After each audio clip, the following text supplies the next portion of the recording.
Hello and welcome to Roll Call! Roll Call! On this channel, normally we play Dungeons & Dragons, our live Bards & Noble campaign every Friday night. However, our Dungeon Master is not here. Oh. And we hate him for it. Yeah. So, instead, we've decided to have a paint party. We got some paint, we got our minis, and we are going to paint these minis. And while we're doing this, we love to invite you guys to ask us some questions, send us, some thoughts, ask us about the show, ask us about ourselves, and we're just going to have a good time and just a relaxing stream because, Brandon's not here, and we can't play without Brandon because... Anyway, it's really sad. So I'm going to go ahead and I'm going to kick things over to Tristan, who is going to fill us in on the happenings of our channel this week. Tristan. I'm a ghost! The disembodied voice. What's going on?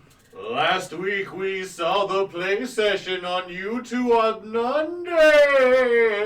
You guys hear this, right? It's On not Monday? Monday. I'm a ghost, so days don't exist to me. You're fired. Wednesday. Please help. Wednesday was no detention because we do them bi-weekly. Right, Thursday. Like I said, as a ghost, days hold no meaning. I hate you so much. Thursday was roll for blood. Okay, guys, nobody hired this ghost. He just showed up. He's like the worst. I feel like we'll be haunted from now on. Yeah. And then today is our paint party, which means next week the process begins again. All right. Well, somebody in chat has pointed out that we're a little loud. Could you turn our mic down just a smidge? Just a smidge.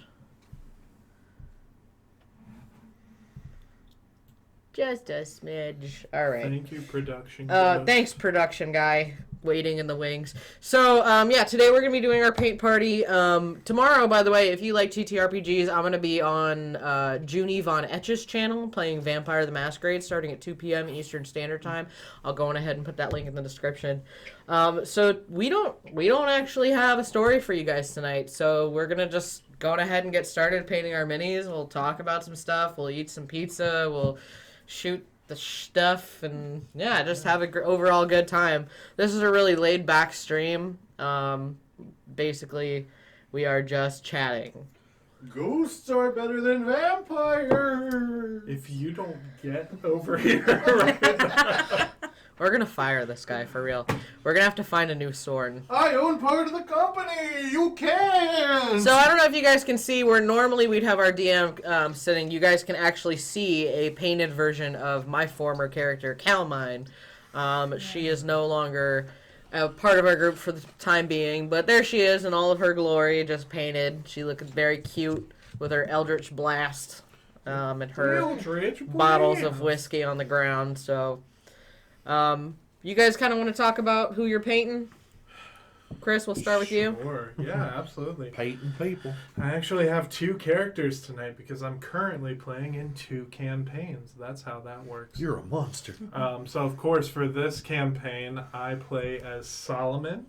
He is a cleric of the Twilight Domain, and he is also a shifter, which means he's a human, but he's also animal-like. So if you've been following our story, he's just a fun-loving surfer dude kind of guy, and so I'm going to be painting him up tonight with some cool silver on his armor, on his shield. This is my first time painting something so small, so Guys. I'm horrified. Do we have a light gray? We know we got a dark gray. I think it's silver. There's like beige. You can Unless you lighten it wanna up. mix You can mix it. it with white. That's what I've been doing is like lightening it up. And then I'm also going to be painting this guy. This is Christophany. He is a halfling bard, and he's my special friend. Now, Christophany is in my campaign that we don't stream. Yeah. He is very interesting.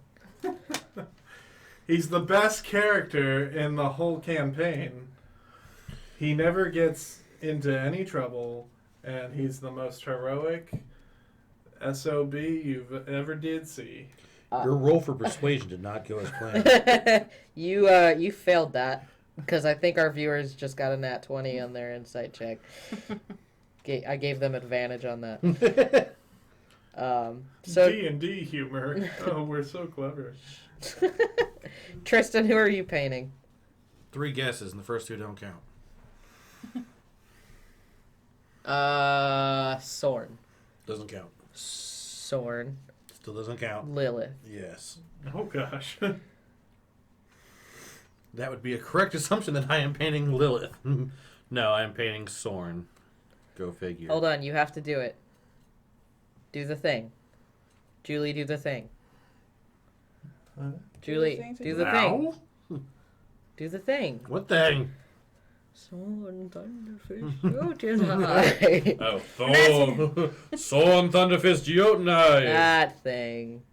Yep. All right, Nancy, who are you painting? I am painting Morena, the seductive little character that I got the hair wrong. She was supposed to have long hair, and I did not notice that until I'm looking at it now. I don't know how I missed that. I am currently painting Liren, who is the Water Ganassi fighter of our group, played by Hannah. Unfortunately, Hannah is going to be in our group part-time from here on out. She's got a lot of stuff going on in her life, which is fine. We love her and we miss her. So Liren is still somewhat in the story for right now, but we have her mini and we're going to paint her. I am also painting the Dungeon Master. When we started getting minis, I got Brandon a Dungeon Master mini. He's got a book and a D20. So I'm going to paint both of these tonight since Chet is already painted because I like painting minis. So we got a question in chat. Is it Brandon? Because if it's Brandon, I don't want to answer his question. I don't know. It's some guy called Tragic Backstory. I heard he's got a pretty good stream too. No, he's boring. No, you can check him out, twitch.tv/Tragic Backstory. He'll actually be playing Outlast 2. He hit 75 followers recently. Congratulations. Yay, Tragic congrats. Backstory. So we're going to make him play Outlast 2 because he is terrified of scary games, and it's just super fun to watch him play them. So if you haven't already followed him, go ahead and follow him now. We'll be announcing upon his return when he'll be playing Outlast. So he has asked, what is everybody's favorite memory with Liren? Aww. The time she died. Yeah. That is so messed up. Oh, no. You know, in some ways, that is a day that will live in infamy because that is how Cal gained her Warlock Pact. Liren had died, and Cal was like, hey, Dalmine, she wrote in her journal, hey, Dalmine, her mom, can you help? And instead of Dalmine answering, it was Azazel. And Azazel was like, yeah, I can get you some help, but you gotta get me her little familiar.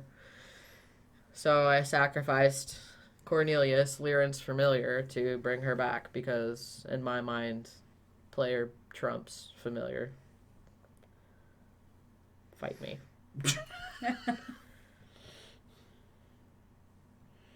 All right, Chris, why don't you tell us a favorite moment of Lear? That was as good as Azazel impression, I know. Yeah, it was, yeah. Let's see.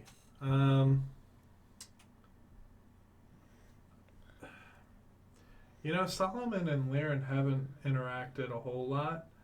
Of course, when Solomon first showed up, Brandon was playing Liren, and at that time, she was, like, depressed as heck. And, like, yeah, everyone was depressed as heck. That was not a great beginning, but... Welcome to D&D, where all your characters are depressed. How about this? I'll say my favorite memory is just every time Hannah is playing Liren and something funny happens, her laughter is just so contagious, and yeah. I love being around when Hannah laughs. Yeah, I'll definitely agree with that. When Hannah starts laughing, it's like one of those like gut ones that you just kind of have to catch on with and go through. So what do you guys think has been like your favorite moment in the game individually? Like whether it was something that you did or whether something that somebody else did, just what's been your favorite moment? I never got to do it because I missed that day, but it was when I rolled performance on that started with a T. The cat lady. Tabaxi. When you got your date. I was about to say Tanoxi. Oh, yeah. Yes. The date that you got without being here. So yeah, that would have been my favorite moment with Liren. It was acting that we were a couple and that was getting good. a second one at the same time. That was a good moment. Yeah, Morena's gotten a lot of action. Well, I mean, at least as far as flirting. She's a I am a free slave. She also has amazing charisma. As a sorcerer. Right? Sorcerers need that charisma. They do. Actually, no. I think my favorite moment was when I messed up on that sacrifice part and had to save myself by modifying a memory. That was such a bad moment. Why is that your favorite? Because of how bad it was. I'm like going through, I'm like, crap, I screwed up. Oh, and I still lived. From an outside party perspective, that was hilarious. From an inside party perspective, that was oh, honey.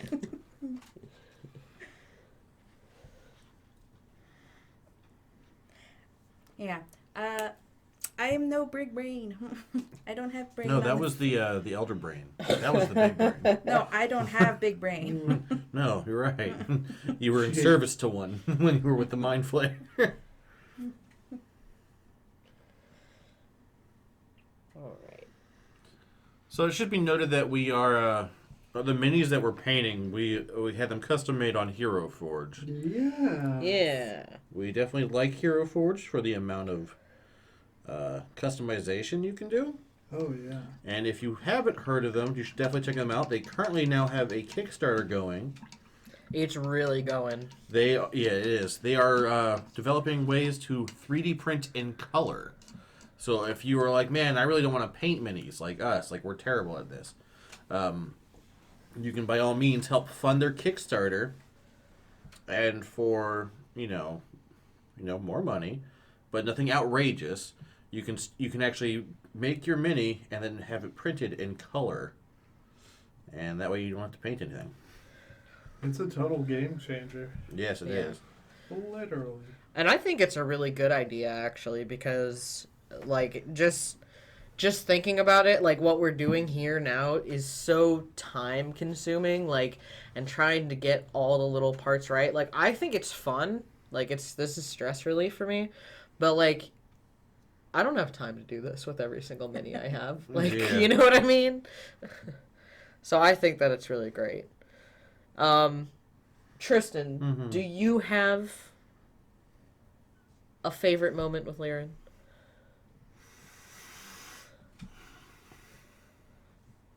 Would she die?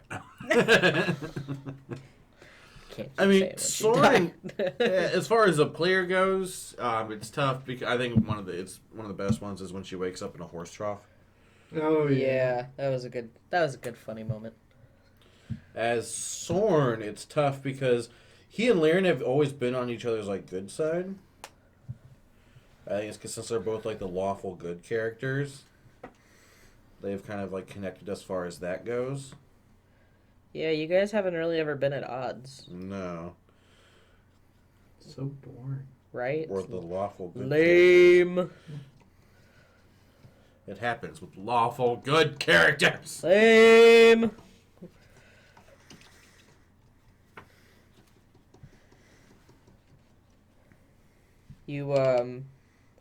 So you and Liren are kind of the lawful good of the party. I'm pretty sure the rest of us are chaotic. Yeah. Yeah, I I'm would say. chaotic neutral. Yeah, that Cal was chaotic neutral. Chet is chaotic good. Yeah. There was some question about what Solomon was, especially after last session, but I looked it up and he is in fact chaotic good. So, best intentions. Poorly executed. That's alright. Sometimes that's just how it is. Yeah, no, Cal was very blatantly chaotic neutral. Very much like, I do what I want when I want, because I want to. And it's not what you want, oh well.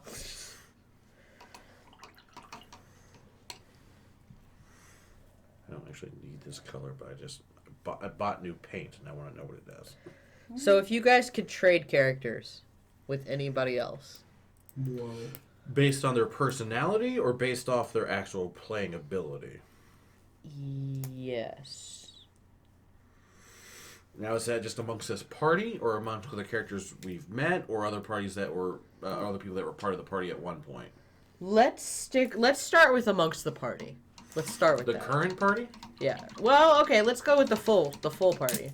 Anybody that we've played with. There's part of me that would say Rhaegorn. Partially because I'd like to see more about his actual story and abilities. I think it was something that didn't get fully explored.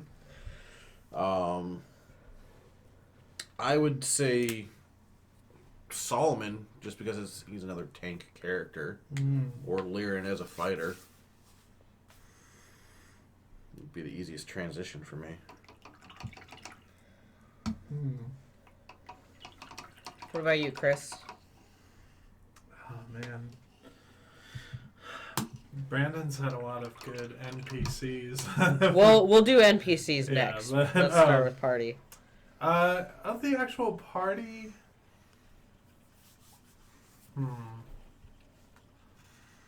I think, Leon Silvershadow. That was his name, right? Yeah. Yeah. He was really cool. Rogues are an interesting option. Rogues are fun. But I always loved how Zeke played him. So, with his own personality, and I almost would say that I would want to kind of try and channel Zeke if I was to play as Leon. So that would be fun. Yeah, Lan was an interesting character. And I love Zeke. Sometimes I think though he was more of like the anime like protagonist type, which is pretty cool in its own right. But it was a fun character with a really interesting situation, like the curse scar and everything. Yeah. While it lasted. Yeah, while it lasted. Nancy, what about you? I actually like my character, so it's really hard to think. I don't want to I have anyone the else. best character. Personality-wise, I'd probably go with Lyran. If I were to go with Rage, it would definitely be Soren. Yeah. It has its mainly benefits. because of how. Well, actually, no. I'd probably go with Soren as well for the personality. Saw and Thunderfist just doing his best to try and survive and be good. That's exactly why. He's trying to be good. Boring. I don't think I could ever be Soren. I don't think I could ever play a lawful character. I think I've tried, and I don't think I could. I think if I could trade characters, I'd probably play Morena, because that's kind of right up my alley. Yeah, I can see that. Yeah. Closest thing I could get to a bard. Yeah, no bards and nobles. Although, once upon a time, we had a bard named Aristotle. He was played by our good friend Sean. And Aristotle was an Erganassi bard, hence the pun name. Unfortunately, Sean had to leave us very early on in the campaign. But I still think of Aristotle from time to time. I'm like, what happened to him? Where did he go? What is his story? Where did he come from? Where did he go? Where did you come from, Aristotle Dijo? I don't know. Maybe we'll see him again someday. Sean still joins us for one-shots on occasion. Yes, like notably the villain for the Almighty Five, as well as he was in the Dragonborn one that we did not long ago. Yes, he was. That was a funny one. The Dragonborn one? Yeah. I had a lot of fun playing Taz in that one. It was kind of like playing Frost. Frost and Taz are very similar. Yeah. But one day we'll find out what happened to Aristotle, huh? Can't say I'm looking forward to that day. He's I turned think into Miranda a would. clockwork bard. Oh no. Not a clockwork Not a box. clockwork bard. Oh, Of all man. the things. Why would that would just be awful. He's a like music Clockwork box. That's Bird. what he is. What is that? That is your friend Aristotle, Soulbreakers. You turn him into a music box? Okay, yeah, that makes sense. I mean, that's Regardless. basically steam powered giraffe. Yeah, you're not wrong. I think Miranda would enjoy it. Being a Charisma Clockwork against Bird. charisma. No, meeting Oh, Aristotle. meeting Aristotle. Yeah. Yeah, that'd be interesting, I think. Just have a seduction off. While at the same time seducing each other. Oh, Lord. I kind of want to see this now.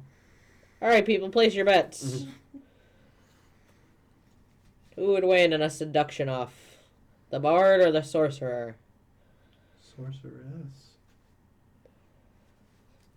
S. Assist. I mean, it's 2020. I'm trying sad to- that we can't do it's 2019 meme anymore. you know, Yeah, Yeah, it's in, 2020 vision there. we left that behind. like, aw. Man, I gotta tell you, painting these, like, Ganassi ears, they're so teeny tiny. Tell like- me about it. Look at how tiny that I is. know. I'm actually really glad that Morena's, like, wearing next to nothing because you can see how much of her beautiful skin is there. Whereas, like, with Lyran, like, I'm barely able to paint anything because she's in, like, full armor. Yeah, so I was tempted to, or actually, no, I still am going to do it. This one that has a lot of clothing, a hood, and a mask. So you're, like, Oh, really Leon. hardly going to get his eyes. Leon, yeah. That'll be a fun one to paint. He's mostly in black and gray, I think. I don't know if painting it blue makes you notice the broken arm or not. It probably does to some degree. Yeah, Miranda's arm broke off once. We need to put it back together. I think at this point, almost everybody's broken off something at some point. Y'all just so stay away tiny. from Solomon. I freaking love this miniature. So, Tristan, do you want to tell us about the other mini that you're going to be painting today? If I get to it. Yeah. Right. I have from the same campaign that we mentioned that Christophany is from Sam's untelevised one. I have my character, an Earth Ganassi Paladin. Yes. His name is Clifton, or Cliff for short, and he is a reluctant paladin. Mm-hmm. He was just a humble shop owner, or he was a masonry, and then one day, our good old god Ilmater was like, "Hey, bro, I got a job for you," and he's like, "Excuse me." He's And he like, said it hi, just like that, friend. too. That's what Ilmater said. He was like, hi, buddy. I'm sorry to be stealing your idea, but I'm going to be doing this. Because I can't see Oh, for using the slight. light? Yeah. Flashlight. It's really tricky when it's like... Yeah. I'm using my macro camera feature too, so that I can That's probably smart. Oh, kinda that's a see great idea. detail. Now, I started painting this cape for the DM like a dark green, but it's really more of an olive green. I think I wanted it to be more of a forest green. So I'm probably going to wind up painting over that. Sorry, Brandon. Brandon specifically requested that the cape be dark green. He said everything else could be left up to me, but he wanted that dark green cape. So I was thinking dark green and like a lacy pink for everything else. Yeah, sound good, guys? I love it. I think that he would be That's really obnoxious. pleased with it. Yeah, what's he gonna be? Do be here to So counter that. I've got options, guys. I have pink rose, right? Or I have light pink. Brandon, I'm not in favor of Or this. I have pink blossom. I'm not sure which you guys prefer. If you want to go on ahead and vote now on your favorite pink color, let me know. Does my vote count? Yes. Pink Blossom. Pink blossom. This is pink blossom. Okay, so we got one vote for pink blossom. Chris, what about you? You know what? I am not. I'm trying to maintain a good relationship with my DM. And Oh crap! You're right. And I'm hoping that he gives me inspiration for this. Solomon will be spared. Okay, Tristan, what about you? Since Chris is gonna chicken out. Which pink? Olive green. No, I'm gonna turn it into more of a forest green because I don't like that olive green color. It's not sitting well with me. Does any other ones have like a plant color? Yeah. Well, like on the pinks, is one of them considered a plant color? Well, this says blossom on it. And the other ones? Pink and light pink. Or if you want the French, they all say rose on there. I mean, blossom would be the one just to keep with the forest. All right, pink blossom it is. That's 2 votes for pink blossom. Everyone Anything else here votes on for- out is just. You fine. can't say anything. You're not here. You know who I'm talking to. Brandon. Brandon from the future. Think you can just walk away from D&D night without any repercussions? Oh, buddy. You don't know me. One of your characters has already died. I mean, like, Hey, Sam's like, I got hey, nothing to lose. Now, let me tell you, that's exactly my point. What have I got to lose? I mean, don't get me wrong. I love Chet. I really do. He's a good noodle. He's a good noodle. But Hey, Sam. Can I borrow that brown you have? I need to make his beard a different color than his robes. Ugh. Miss... Yes, we can. We're not the DM who runs the game. Now, we had considered doing a one-shot for tonight instead of this, but we really did. Yes, God forbid you miss one. But we really wanted to do this. We needed to do this. yeah. Well, partially because we were still struggling to tell who was who on the board. Like, with some of them were still painted, or were still at the primer gray. Yeah. Like, you could tell who Soren was because he had the orange base. Cal and Chet had their base covered. Mine's not going to be much different. Mine's silver, right? That still tells us because if everyone else's is painted a different color, Yeah, that's true. then yours would be the one that's the grayest. Y'all about to catch these nat 20s? Yes, we are. We are about to catch these nat 20s. I should have brought paper towels. Does There anyone need there them? actually are paper towels right over there. I made sure of it. So see, as you can see, Brandon, if you're watching, I've given your little DM a nice little, like, rose pink loincloth. I think Gross. it'll be really nice when it's done. Give the man some dignity. What? Pink is a good color. It'll bring out the black and the forest green. It'll really pop with that black base. We'll know who he is. Exactly. And in Sam's defense, she did clear this with Brandon. Brandon said dealer's choice. Yeah, which was really his mistake. I mean, Yeah, he should have really known better. he really should have. So I'm gonna make these plum. I like plum. I like. Or just eggs. make him rainbow with the dark cloak. So. Ooh, that's true. He could be fun rainbow colors. Okay, so here's a question. Our group is now half founding members and half new members. Well, Chet, I mean, just let's say as soon as founding Larry leaves, players. no. Let's say founding players. Okay. My question to the founding players is what is some advice now having played with me and Nancy for a while? What's some advice or maybe even some pet peeves you have about our playing. Advice. I know what's going to be said about Mariana. Shut up. So I think it's sort of I don't want to say a flaw. I think it's sort of something that happens with all D&D players is like you never really know what to say when you first start role playing. So sometimes you say things that are really stupid or like not necessarily stupid, Nice. that's a bad word, but like maybe more like reckless. Sure. And I think that one of the things that you kind of learn as you go along is like mind what you say to the NPCs and to the DM. Because a lot of the times, like, you don't know, like, for example, Chet wanted to really help this old lady. Well, obviously this old lady is evil. So it's one of those things that you never really know who an NPC is.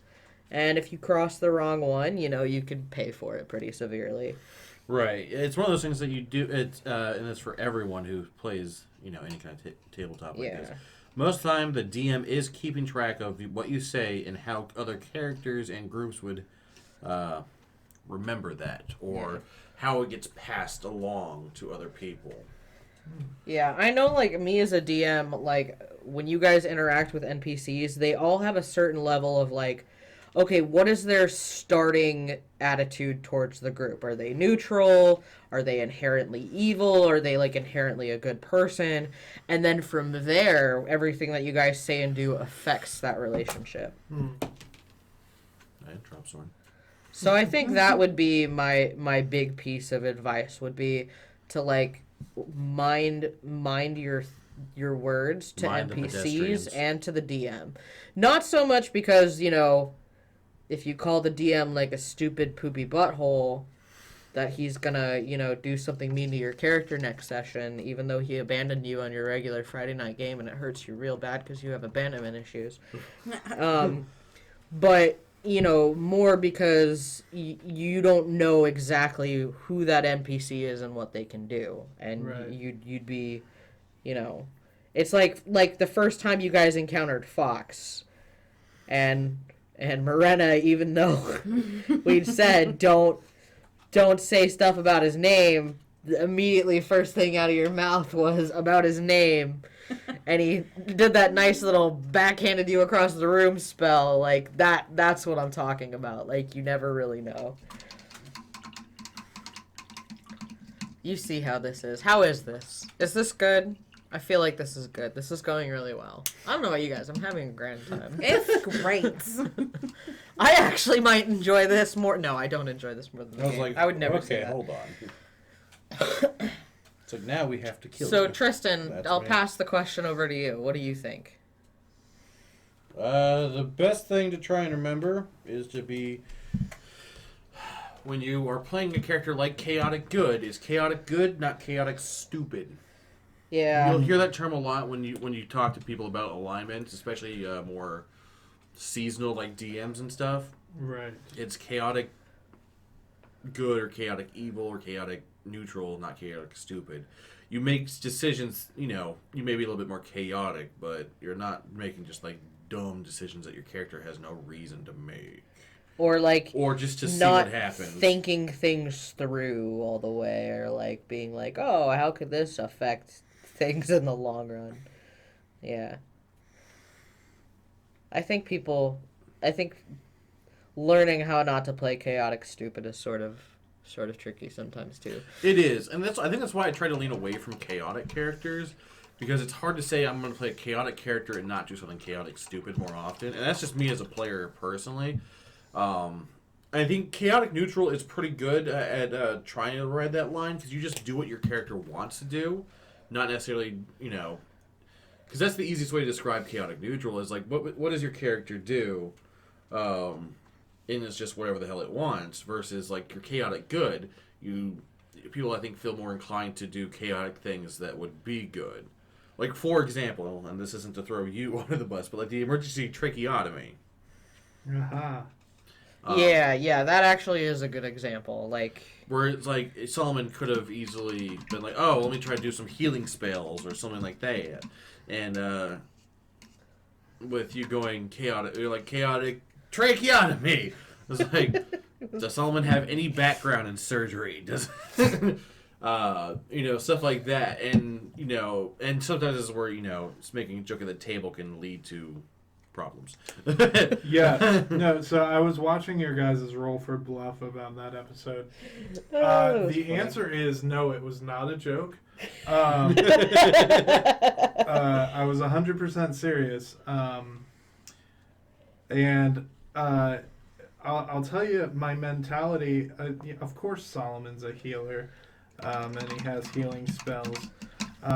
But from what we had just experienced with Mayor Mayfire, my thought was a spell's not going to work.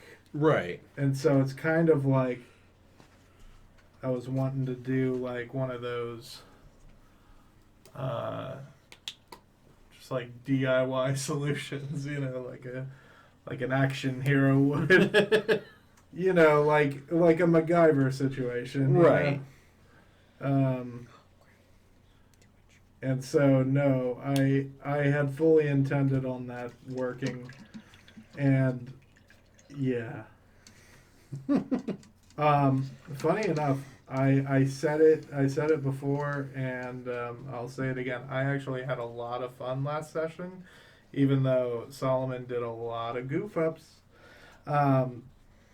But I will say a lot of Solomon's chaotic decisions in the last session, I felt really were a part of his character, or were true to his character, and it led to possibly a really cool evolution for the character. So, well, that's true. Where perhaps now it's like, okay, you were getting away with doing your chaotic stupid thing for a while, but now Solomon's being called to a new standard of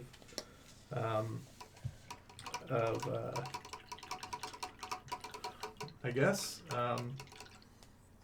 just representing. Yeah, Taylor, and that's a good point. And to your credit, I mean, whether it's a call from the DM or what you intend to happen at some point, as far as like you wanted someone to have a reason to shape up. I mean, and whether it is like the DM going like, well, if you're either going to kill everyone or I got to make a decision here, or what have you. I think that's just like the rolling with certain punches and dealing with what you were dealt with kind of at that point. Yeah. But we'll come back to more about that in a second. I saw that in the chat. We have another question. Which NPC would y'all play? That's pretty easy for me. You're going to say Fox. Fox. Oh gosh, why? Because he's so cool. He's so not cool. He's an all-powerful warlock. Okay, not all powerful. Don't put him up on a pedestal. He's pretty damn powerful, but he's no Lilith. Lilith isn't a warlock. I'm just saying. Yeah, I think out of the NPCs, either Fox or Azazel, if I could play one of them. Oh yeah, Azazel. Okay, so now you've taken both of my answers. Sorry. Or either grapevines think alike, one or the other. I'm gonna go with that one. It's that one. I would say, and as people see me play and know me well enough, it's going to be either Devin, because I want to run around just punching people. Those gauntlets, though. And Ragdoll, or I would want to go play, my buddy Geldine over at the Coliseum would be a good one. I'd try to think of characters that would be actually playable. Whereas I don't think Azazel should be he's an actual playable character. Hey now, when he was walking around in sorcerer form. That's not the form you're looking to play as. No, it's not. See? That's my point. I don't consider patrons and stuff like that. So things like, I wouldn't say the Mind Flayer that controlled Morena. So yeah, Devin would be a player that I could see doing, or Geldine would be another good one. I I mean, we've run into a couple of really cool characters. Well, those are the first two that come to mind. I would do Sprout. Cute. That Sprout. I can see you doing Sprout. Yeah. You got a Sprout voice. Brandon does like when I try impressions, so. He doesn't like it. No, No, he does. He laugh, does like it. so. Let me see if I can muster something up here. Think Mickey Mouse Club. Put you on the spot. Well, good golly gosh, guys. It's so good to see you. Why do you sound like Morty? I don't know, Rick. I don't know, guys. Gee, did you guys come to see me? My legs are pretty messed up, but, you know. Aww. Sad moment. His legs work. That's a good moment. Sorn Turtle. Sorn Turtle is That was a great good moment because none of us saw that coming. It was just like, oh, who's this little dude walking towards us? It's like, hello, be friend or foe. This point, then Sorn Turtle, and I really remember Zeke's laugh for that because it was like a laugh of disbelief. Oh yeah, and just like hilarity. That was it just great. like followed up. It was like the, and it was just like. It's like, oh my gosh, did we really just have a moment where, our 8-foot-tall Goliath got turned into a turtle. turned into a tiny turtle. It was a great moment. Just hits the ground and wanders away.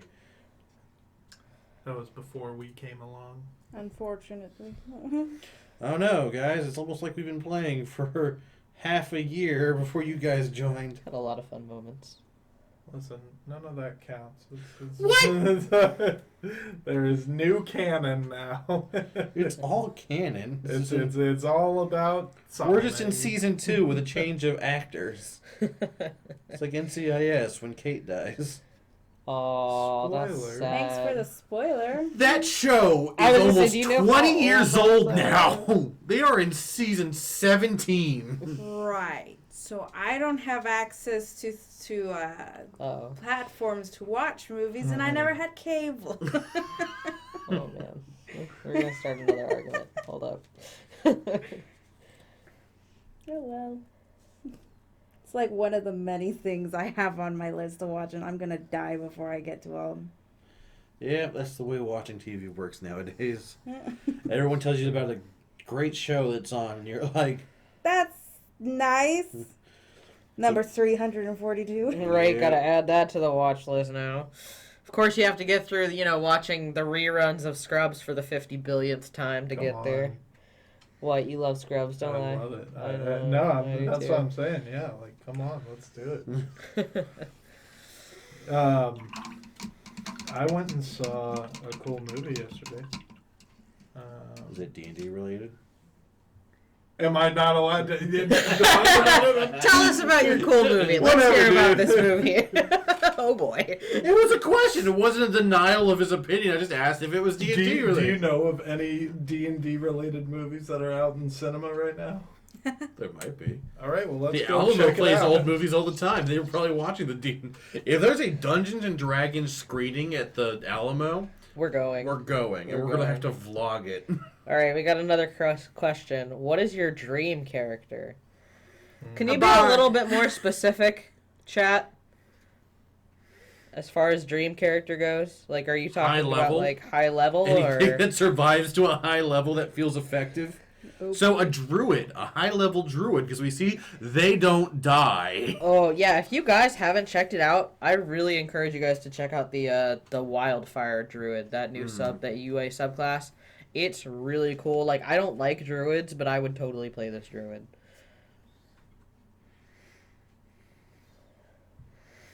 If you want to see a high-class druid at work, check out the Crappy Christmas Caper one-shot, where our friend Malcolm returns to reprise role of Ball.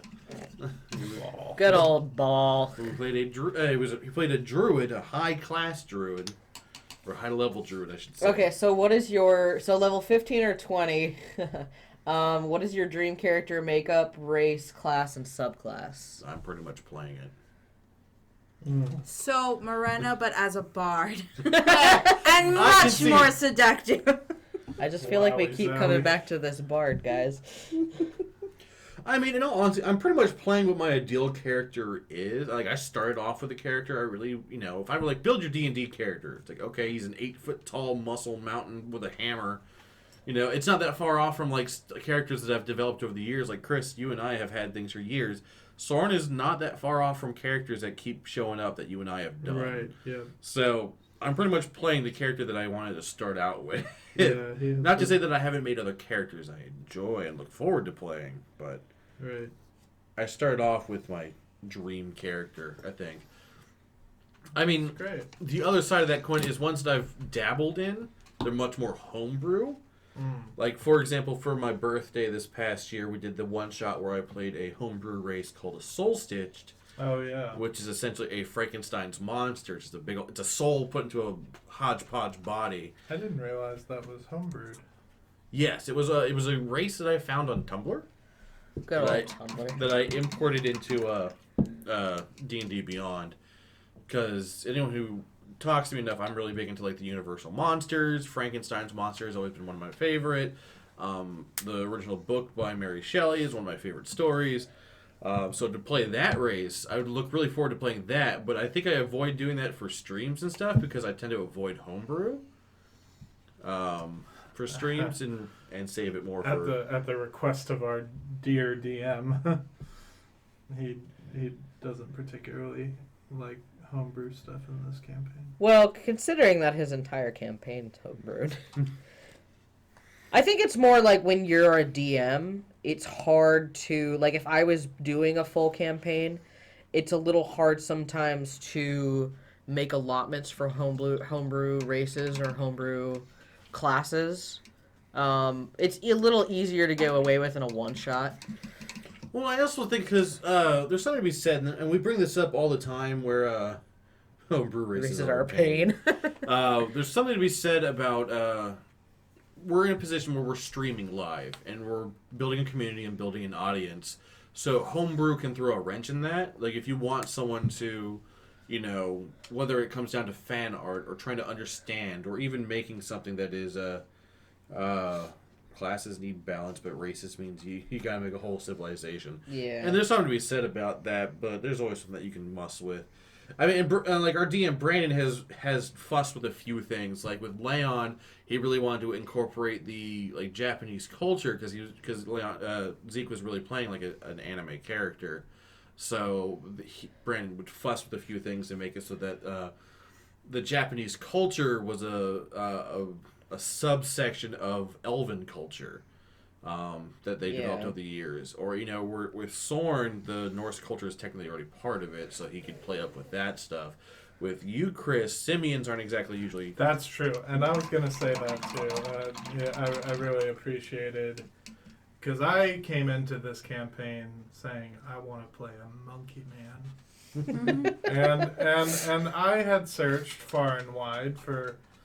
a monkey man race in D&D 5e, and it does not exist. No, it does not. So my dearest DM, along with his associates, did come up with a nice workaround in the shifter race. So I was just throwing a little shade. This is where things where they're written versus what they're meant are two different things, and you can find loopholes. Like with shifters, it's supposed to be that they take more bestial forms or they're more based off certain animals.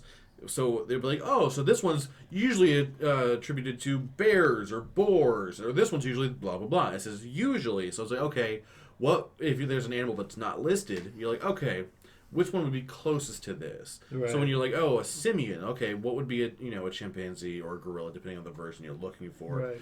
What would be the closest thing to it? And it's like, okay, this works. Close. Yeah. And I think that's some of the workaround that we've done is just pressing some rules or finding the loopholes in certain writings for certain things. Or messing with stuff like we mentioned with Leon and being like, okay, a whole culture is just a subsection of another culture, and just pick a part of your map and go, this one's the Japanese community of elves. And be like, all right, cool, we'll go with that. Not to say that that's not a whole lot of work for someone like Brandon, just chat mentioned, it's a whole civilization.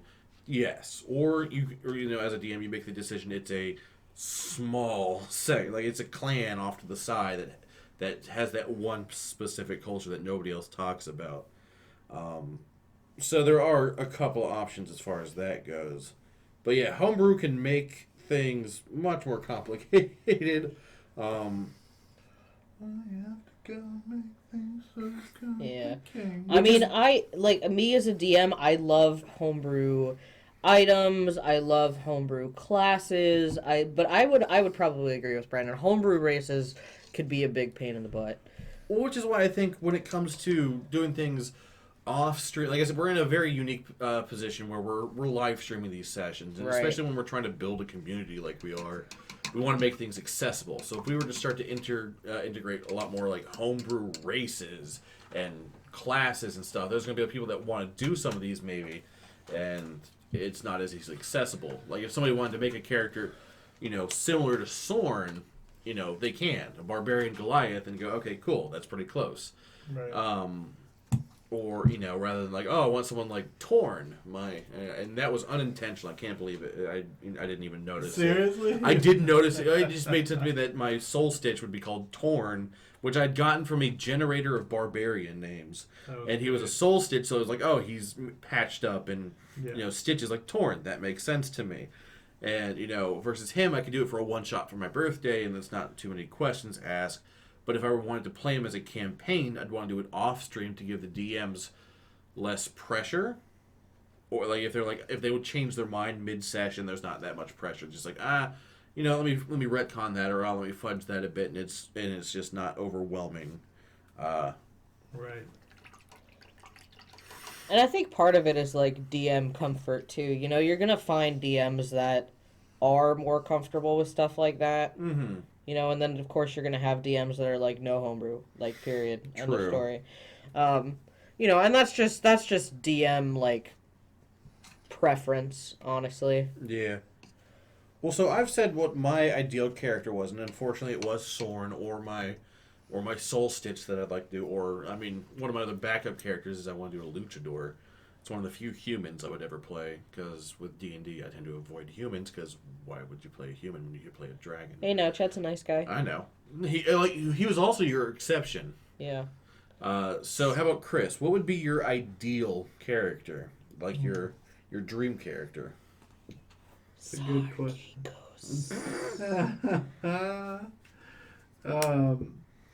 I would say ideal is a funny word because so ideal to me seems like what you as a role player, like what would make you come the most alive. And I would say I'm pretty close with Christophany, my halfling bard, because he was like the first character that I created that I really put a lot of care into, and I think he's a lot like me, and Solomon is too. I think. Yeah, it's a toss-up, but of course there are always races that I would love to challenge myself to play. Like I've been thinking about maybe doing a trident, or even a dragonborn maybe. Right. I've had a couple ideas. But ideal is just a funny word, I guess. So Nancy, what about you? I thought I already answered that. Morena Butterfly. So ideally you would like to play a more seductive bard-like character. Like someone who just runs around performing and... I guess my character, because it's exactly like why I'm in D&D, it's to be someone it's to freely be someone I won't be judged for. There we go. That's fair.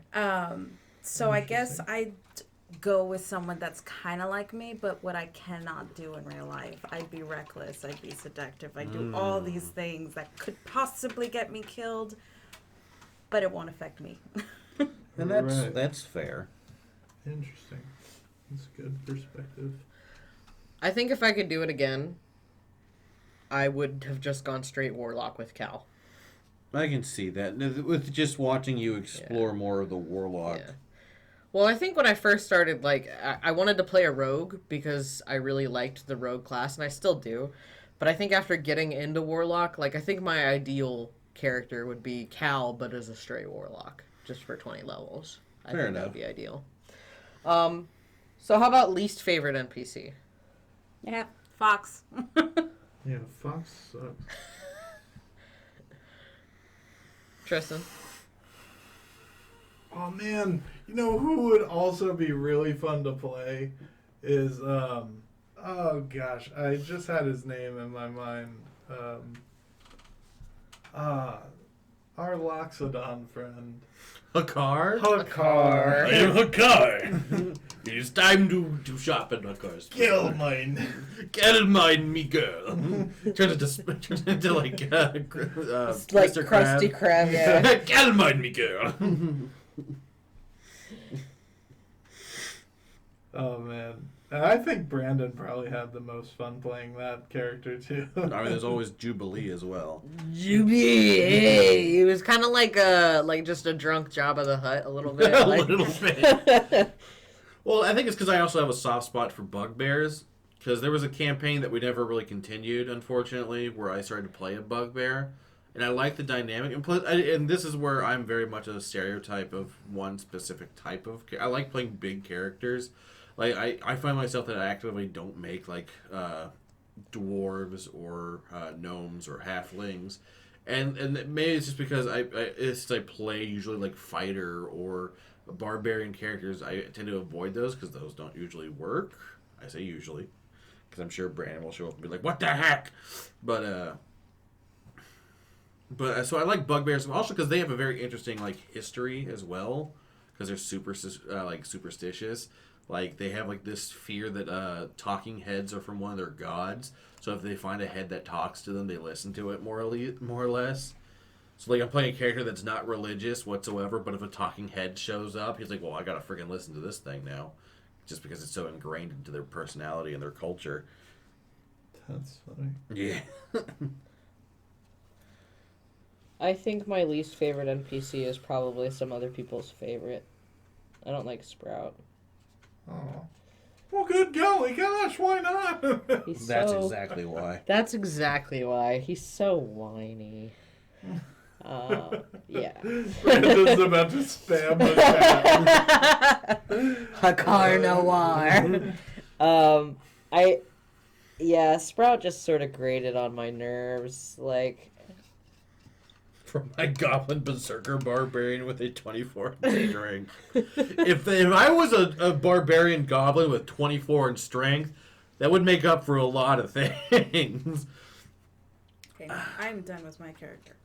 would you like to grab one of these? Yes. Would you like Let's to go I'll go replace... ahead, yeah. Let's go on ahead and replace Cal with Morena, and we can show everybody what Morena looks like. Just grab her on out of there. Just be like, Cal, get out. Sorry, girl. It's my time to shine. See what Morena looks like. Cool. Yeah. I love that color on there. Yeah, and the white hair really stands out. That's Yeah. fantastic. I love that she's got the skulls going on. That's such her aesthetic. Sorry. I actually meant to go with white for her clothing. I was like, no, go with black and then probably go with brown. And then I realized I started painting in black and gold, which is my two favorite colors on everything. So somebody in chat said they tapped that, and I would just like to remind chat, these are minis. Also, if you tapped it, you'd Not probably break actual another size. arm. Is this where we make a mini dick joke? Oh, come on. Oh, wait, I already did. Hey. Okay, so I don't know what he was supposed to be dressed like. You know what? edgy character. Let's put it this way. Artistic creativity. Disagree. He is unfortunately no longer with us. So I give you full licenseship to paint him whatever you like. I think I'm gonna do Solomon's cape. Maybe in I'll do it all purple. pink. Hey, that's fine, but just know that you're a copycat, Who? Nancy. Oh. I was like, who has a purple cape? No. She said, I think I'm gonna do them all pink, and I was like, that's cool, but you're a copycat. So I think my least favorite. It's tough.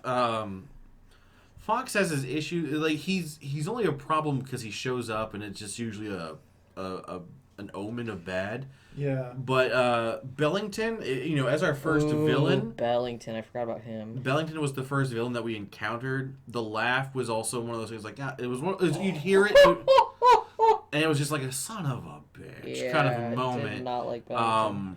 So I think he always holds that place in the heart of like he's the first villain who is not gone.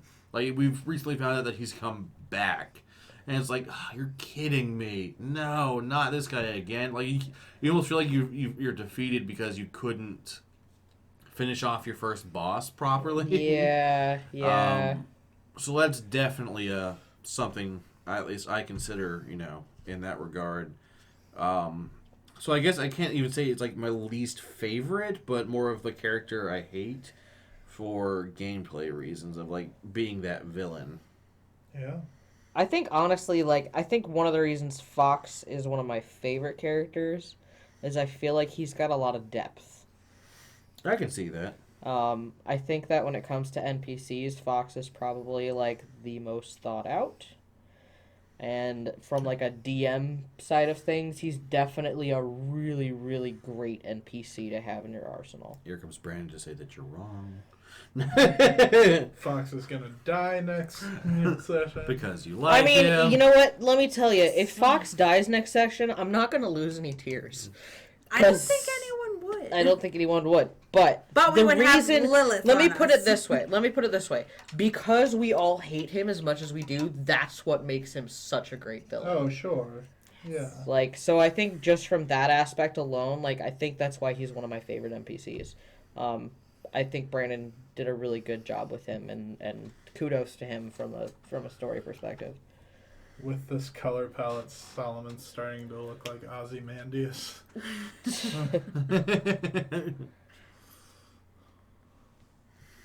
I would cry if he died. Fox is amazing. He lives forever. Please don't make him live forever. Sounds like someone's not biased. Yeah, not even a little bit. Oh no, I got green on Brandon's face. Oh well, That it's there happened to me forever. much. Hey, that's your your little 5 o'clock shadow. Just so you know. You got green 5 o'clock shadow. Yeah. Are we gonna upload this to YouTube? Yes. Oh yeah. This is going on YouTube. Cool. What? Skip a week where I don't post something on the channel? Well, I was gonna say No weeks this off. would be a great time to plug the channel. Just be like, hey, if you're not subscribed to our YouTube channel, Yeah, subscribe now. Wink, wink. wink, wink. No. But in addition to that, Twitch obviously is the home of this stream and this campaign, and so while we appreciate our followers and supporters across all social networks and platforms, I just want to encourage everybody out there, if you don't have a Twitch account, get a Twitch account. If you Why don't, not? do it. And start following us, and maybe even become one of our subscribers. You become a monthly financial supporter, and it's super cool. Indeed. And then in addition to that, of course, we also have a brand new Discord, so you can check that out as well. But we are everywhere. We are on Instagram, we are on Facebook, and Twitter. Twitter. Yep. And Twitter. Yeah, all over the place. And by the way, we, if you do not know, have a partnership with RPG League. They just launched their new website, RPGLeague.com. It's pretty neato. They are all about the TTRPG community as well as tournaments, championships. Definitely check them out. They have a ton of links and information for their different partners. Just different sites that you can check out and see what other people in the community are up to. So that's pretty cool too. I really like their new site. It's neato. It's also a good place as they gain more partners to find other people that play D&D. Definitely. You can find them also on Facebook to see some of the other groups. You'll see some of our ads with them as well. Also, if you guys are going or will be, or have not made up your minds yet but want to, some of us are, maybe all of us, but some of us are going to be at Gen Con this year in Indianapolis. We are not going to be hosting any events, but we will be there. We will be walking around. We will be shaking some hands. We will be playing some games. So if you guys are going to be there, so will we. And you should definitely, reach out to us, and maybe we can do like an impromptu one-shot or something with you guys and just have a fun time. Yeah. Absolutely, positively. Yeah, Gen Con 2020. Alright, I think the last thing I really have to do for Sorn is put his tattoos on. Oof. Well, I think I'm just going to do some basic stripes just to get the point across. Yeah, I got that. Couple dots, maybe. Well, I mean, especially with brushes. What do you think? Mediterranean blue? Yeah. Get this man the finest brush. Yeah, and that's the because I was using a brush earlier that had like one hair. Oh goodness, there we go. It was like it had like one hair that I was missing. Yeah, I didn't realize it was in there. I was like, oh my goodness.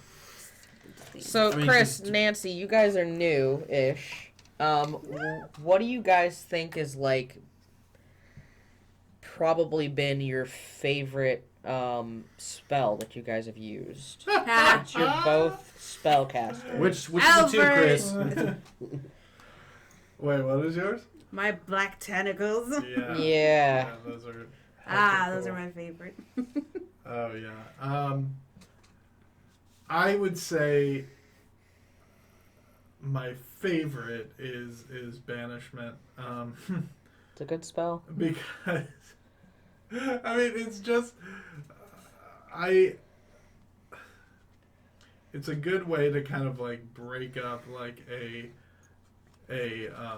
kind of like doom and gloom moment, like when we were running through, what was it, Selbin, and we had a giant storm giant clockwork. A clockwork storm giant following us. I mean, it was like we couldn't hide anywhere because it could see us wherever we went, and I was like, what else can we do? Banish. Yeah. And it worked.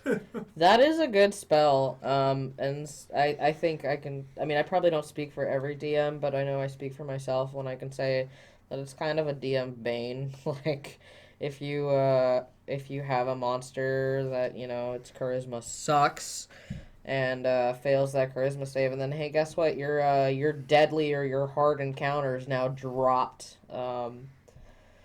I mean, which is fine. That's kind of the point of the spell, but it's kind of a pain in the ass. Well, I mean, that's where we saw, like, a good example of that as a DM is probably from the Almighty Five one-shot. Oh, yeah. Where we had defeated the Almighty Five, but all of a sudden, a dragon comes out of nowhere, like, it polymorphs into, its true self, and we're like, oh, crap, what do we do?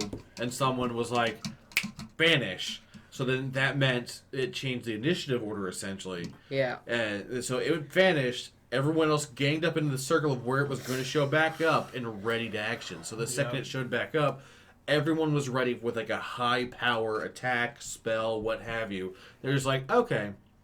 So that dragon showed up with full HP, and then one round later, it was gone. Yeah. Because we were all just prepared for it before it could do anything. Yeah. But I'm actually so glad it happened like that because, like, at that point, the stream had been going on for so long. It's like, Yeah. I can't deal with another bad guy. Like, or good guy? Question mark. Yeah, that's where some of these, when we play bad guys, they get kind of muddled a bit, like what we're doing. Like, are we good guys, bad guys? What's our motivation? Because sometimes we're not playing so much as like, ooh, let's cause the most chaos. It's a mission that you're trying to succeed and then fighting for What's your your life. motivation? Money! Mountains of money! Survival. More or You're less. saying we're some kind of suicide squad. That's literally how it always goes. Cathrock Blackjaw always recruits us for some mission. Yep, you're not wrong. Hey, I gotta say, I love Cathrock. That's my like little head baby is Cathrock. I love him so much. I was so happy when you made a picture of him for me. Oh yeah. He watches us while we sleep right now. Yowza. Yeah, I know. So what about a dream encounter? Is that like what's the one thing you want to fight, or like one maybe NPC you want to fight? I have an answer for this. Is it Fox? No. How did you know? I mean, a dream NPC, or a dream big bad. I've seen the Beholder in like every piece of D&D merch that I've ever seen, but I know nothing about Beholders. Because they're boy. a pain in the ass to fight. Can be. So they are so iconic and like they look super cool. I need to get a Beholder mini. So we've fought a beholder in one of our one shots. We fought an undead one and a normal one. Right. And that was the Unlock Your Dreams one shot where Malcolm had come back. We had reversed roles where I was playing a rogue and you were playing a... I was playing Brett the Barbarian. The Brett Barian. And Malcolm didn't play a druid. What did he play? Oh, he didn't play. He played a druid. cleric, He played didn't a he? cleric. Yeah. Please Well, don't I'm make him a surprised hobo. you guys are. Malcolm didn't play a druid. Malcolm usually plays a druid. So that's well, that's not true. He played in my first campaign that I tried to run. He played a bard. That's He true. was He a was a drow bard. Yeah. That's interesting. So beholders, we've encountered an undead beholder in the main campaign where we ran by it. We're like, nope, because they can be quite a challenge. So Chris, yours is a beholder is a dream one to do just for the experience. Marina is Nancy. She knows who I'm talking to. I go by many names. Well, because we're asking Morena. No. But is there something that, or even if you don't know if there is something already of it, is there something that you would like to fight? Or something, or the idea of fighting something like in a general tone? So I don't actually know that many. I'm just going to have to go with the big brain. The big brain. The big brain. You want to full on fight the elder brain. Yeah. No, I don't want to fight it, but it would be an interesting thing to experience. Because I'd die. Wrong. Yeah, I think you we'd would all die. die. We'd all die. We'd all die. Yeah, it was one thing fighting it in a simulation, but in real life where you like within 5 miles of it and you're screwed. At which point I'm thinking, how far do I have to be in order to take on Lilith? Pretty far. I know. I was just thinking though. I think my dream encounter is going to be against Tadavillus. Eventually, whenever I play Cal again, that would be like the catharsis. Yes, the catharsis of Cal's life would be to fight and destroy her father. I think. And we're not going to read any more into that. We're not. About We're the gonna psychology. leave it about that. That's about where we're gonna leave it. Yeah. This pink, Brandon, I gotta tell you, this pink is just not sitting on this gray very well. I have to do like 5 different layers of this stuff. Try white and then the pink. Oh, A little late for that. In the paint's That's okay. defense, It's like a it's like face. 50 cents. That's true. The paint is not very expensive. Yeah, we weren't going to waste, an arm and a leg on poor painting skills. Poor paint. I'm doing pretty good.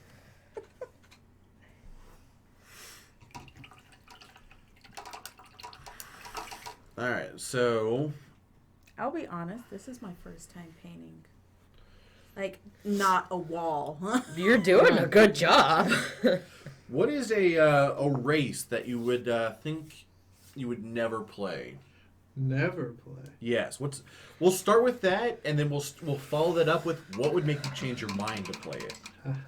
So, I'm not familiar with races, so someone else is going to have to go I'll go first. first. that's fine. I will probably never play a halfling. Because I would be way too tempted with that lucky feat. And I personally, as a DM, think it's a broken thing. So I would never do it. I would never play it. Dude. All right, Mr. Stout Halfling. Somebody wants to know Jealous. what our favorite moment with the DM is. Not dying. Sleeping in his bed. Wow. We here at Roll Call Studios. He's not here. Now, are we talking in game or in general? Let's start with in-game.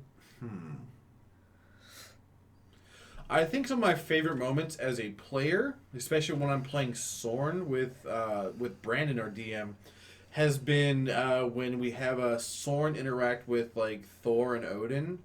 Because Brandon and I have discussed several times where he does his research, or he gives his own artistic takes on certain things. So it's definitely clear that he does bring up things like when we just had it at the this cursed town that we're in right now, and they're bringing up water gods, and he mentions, he was like, you recognize the name Aegir, and I'm like, oh yeah, so the giant or the Jotun that's associated with the sea in Norse mythology, that is a random reference that even if you were just like generally going through, you have to dig for that. That's not like just a normal, it's not like Thor, Loki, the ones that people know about. It's like, okay, that is a giant from lore that deals with the sea. So I think those are some of my favorites that he actually digs into it for that. As a player in total, outside of D&D, it's probably the fact that he's brought us into D&D. Because as we've discussed in ads and on detentions and stuff like that, Sam and I, you and I have discussed where our first experiences with D&D were not good, and we were very almost like discouraged to some degree. We're like, man, we were interested, but this did not go well. The first DM that we had talked to was kind of a dick. It was like, man, this sucks. What are we gonna do? And then Brandon came in with a very positive attitude and was more than happy to make everything easier for us and really encouraging and stuff. So I think that's outside of actually just straight up playing has been his whole attitude with getting people involved in D&D. Like, he's always more than happy to try and get anyone. I mean, there's a reason Nancy and Chris are now here. It was the reason we had Zeke involved. It was the reason we had, for like the one shot when our pal Kyle had made an appearance. We were getting people at the table to sit down and try D&D. Yeah. Bold of you to assume that I came of my own volition. So what about I'm you? kidding, I did. You're a free slave. Chris, Nancy, what about you guys? What am I answering? What has been your favorite moment with the DM? Either in-game or out-game. Or both. Porque los dos.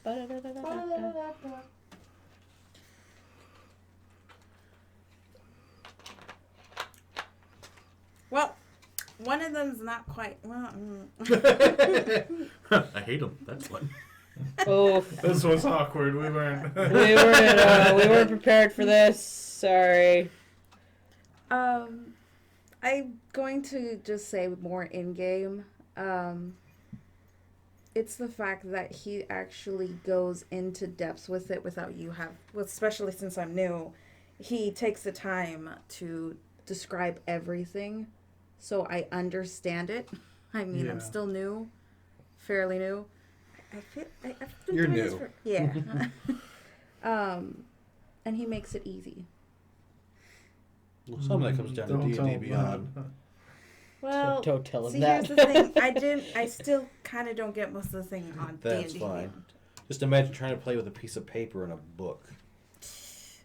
That's a nightmare. Yeah, but once you've done it on D&D Beyond, let me tell you, it makes pen and paper a lot easier. It does. Yes. And like you said, you're still new. Yeah. And don't think, like, even with us, Sam and I having, a couple of years under our belt, we'll always dwarf in comparison to Brandon, who has, 20 years. 10,000 years of experience! After 10,000 years, I'm free! I'm gonna attack those Power Rangers! Do we have like a peachy flesh tone? Yes, I got one here. Cool. It's like a peach. What about you, Chris? I would love to stroke Brandon's ego a little bit, but actually my first experience with a DM was, of course, you, Sam. Oh. Don't you flatter my Sorry, wife. Brandon's ego. You leave my wife out of this! You DM'd my first time at table, and it was a lot of fun, and it was also horribly long. Sorry. But no, in all seriousness, like, particularly with your campaign Mythos and Mayhem, in which I play Christophany, pretty much every session has just been a lot of fun. There's there hasn't been kind of like the emotional weightiness of Bards and Nobles. Like, it seems like every other episode in Bards and Nobles where like, Somebody's dying! yeah, Get the stretcher! oh my gosh, it's rough, and it can be pretty emotionally taxing. But Mythos and Mayhem is very just fun, and it's like a wild ride.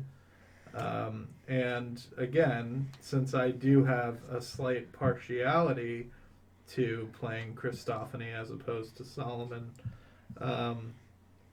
I love any opportunity to be myself. Well, thank you. I can't promise you that fun laxness will last forever. We're under level 5, you're screwed. Yeah. But no, I think that is a good difference between my campaign and Brandon's. I feel like with Brandon's campaign, it's always razor's edge, which is It has its sometimes it's good, sometimes it's terrifying, and I hate it. Please stop.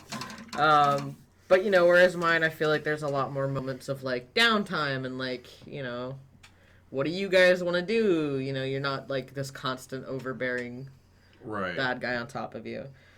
I think my favorite moments with the DM is like it's really hard to narrow down. I would say probably all of it.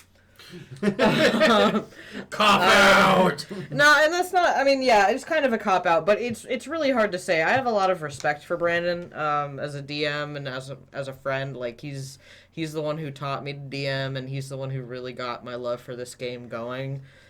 So it's really hard for me to pick like a DM moment.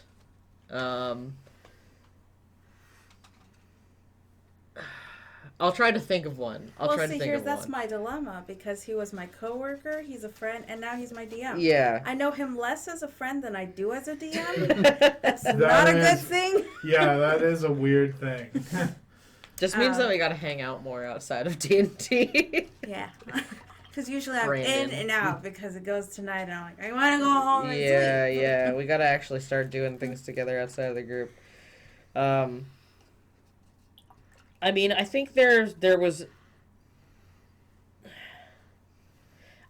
just been moments where we've been playing and Brandon and I'll sort of share a look about something.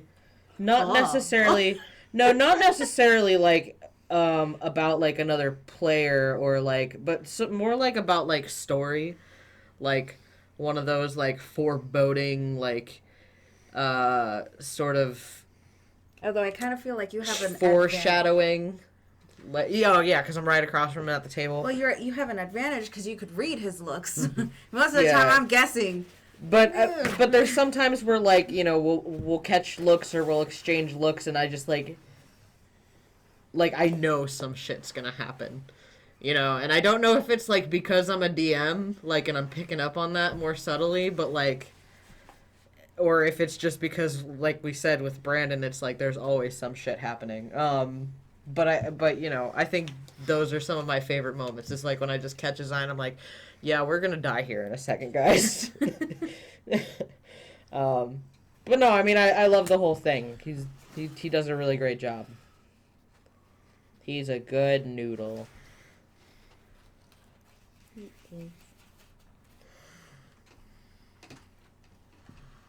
Okay, I see your dilemma about green. I don't fuss about green, but I'm fussing about green. Yeah, I finally got the color that I kind of wanted, but I had to mix like 5 different colors in to get that. Can I just steal a bit from you? I don't know how much is left. It's that bit. I just need a bit.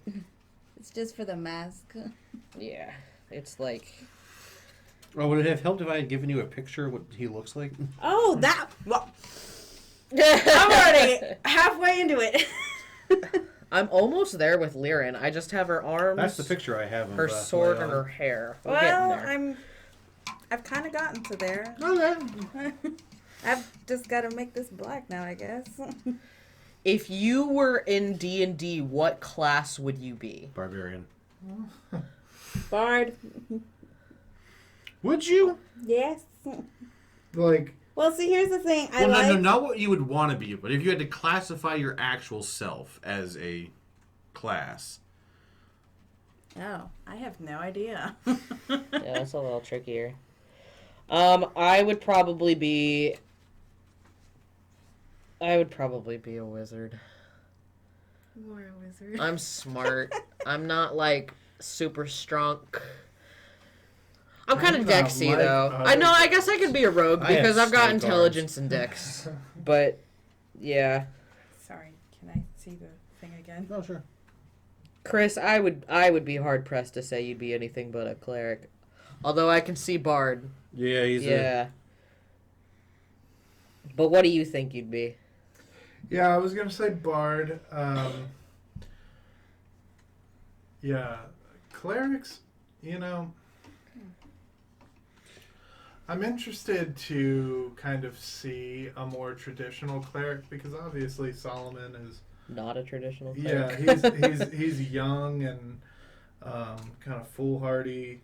But I would love to see a mature cleric, and see like some of the personality traits. Like what's the archetypal cleric?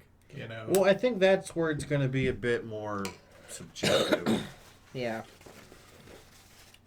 Because, I mean, like, I'm playing a barbarian, but I don't play, like, a full-on barbarian, Where I'd make really ragey decisions and, poor choices. Well, can I just say,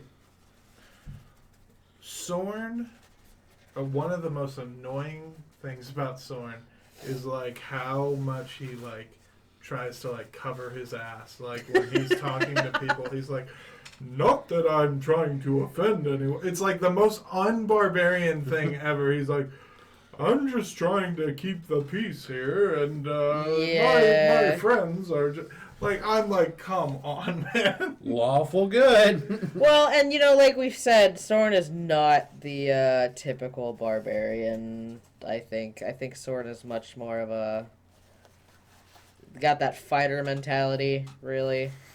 Well, you also have to keep in mind, Soren actually has decent intelligence and wisdom. His charisma's bad, so he doesn't always communicate the best. But it's one of those things where... Sorry, I'm trying to multitask. How dare you? I know. Feeling pretty good about Solomon so far. It's good. I was feeling good about Lyran, but... No, you're not too sure. No, I'm not too sure. I mean, we're getting there. Yeah, Brandon would be a wizard. Yeah. Maybe an artificer. I can Ooh. see Brandon doing an artificer. Like, not so much, with the Constitution, but but because of, like, how inventive he is, you know what I mean? Like, That's sure. true. Without a doubt. yeah, I could see him being an artificer, I think. Oh, that's not the right color.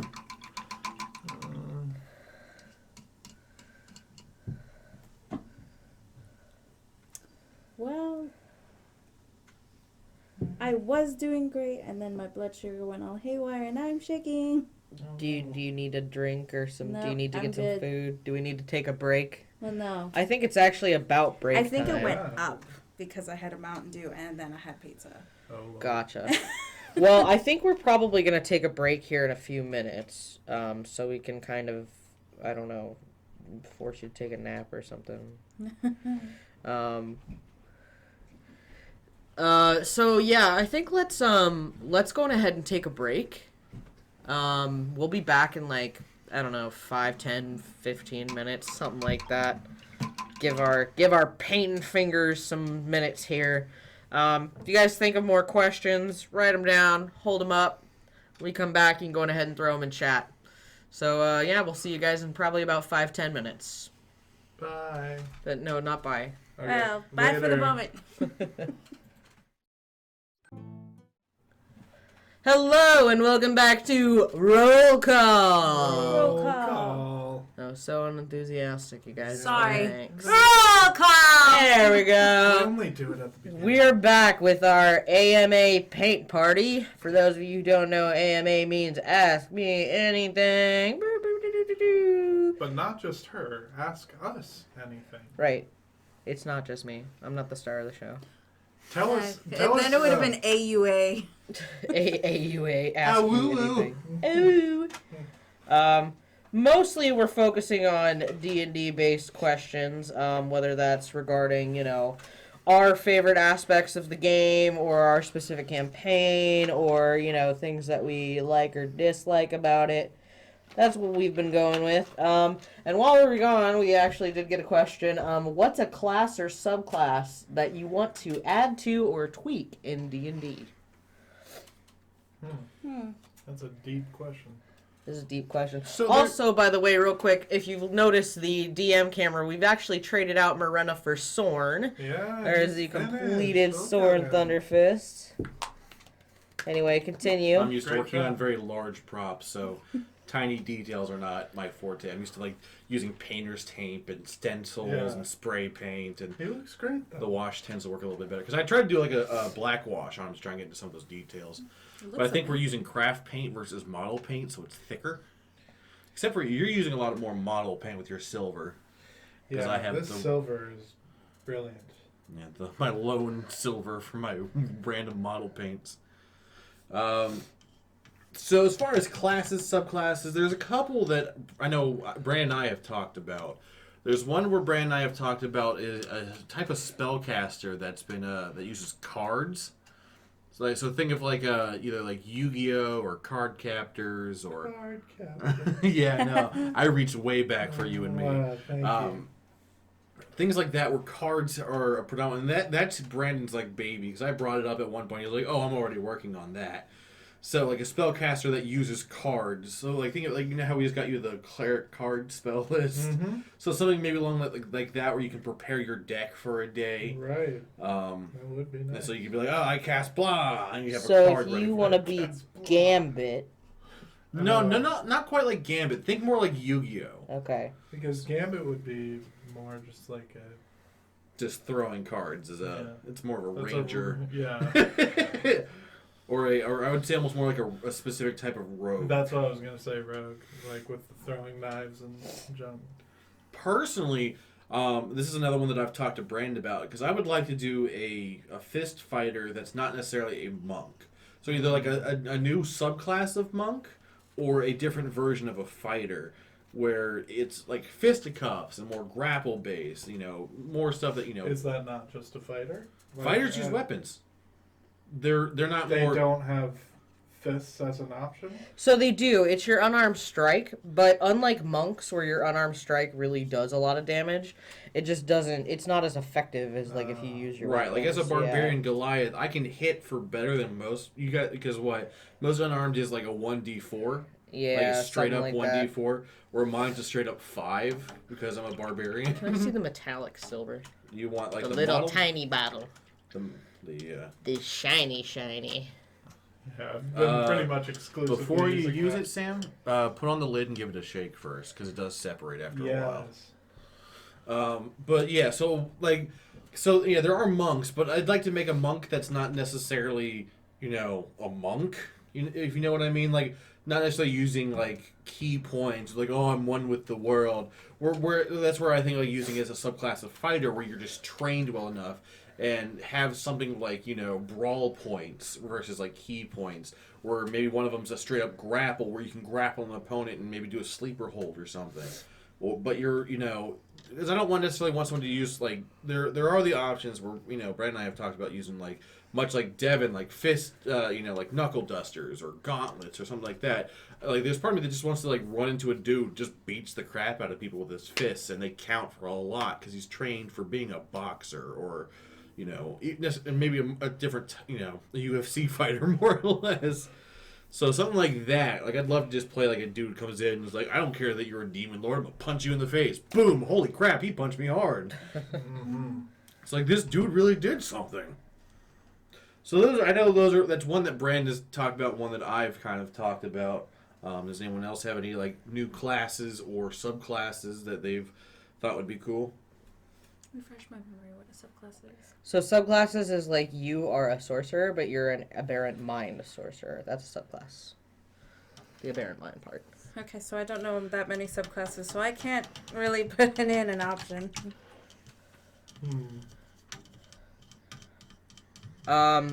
I think as far as subclass goes, I would really love to see like a blood magic sorcerer.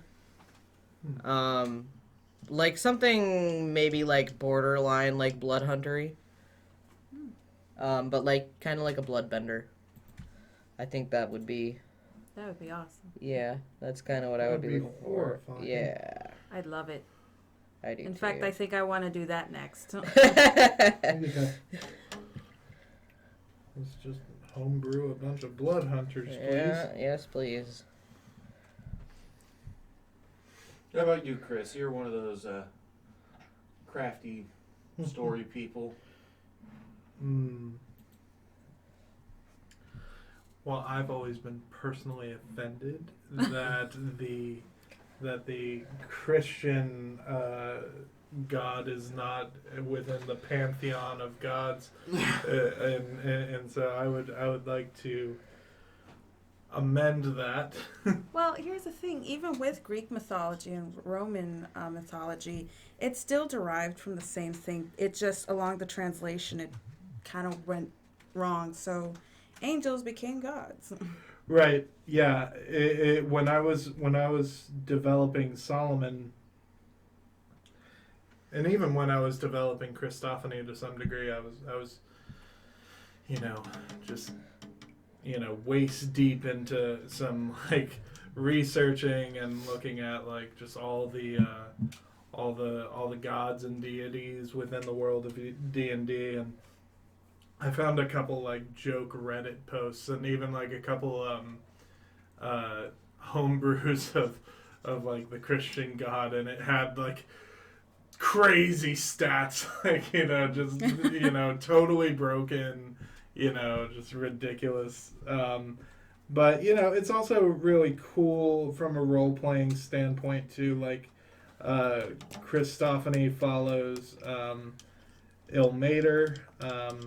And I took note in developing that character that Ilmater, the way he's described is very Jesus-like, and I really liked that. And so how this all pertains to subclasses is just, I playing a cleric, obviously I'd like to worship what I know.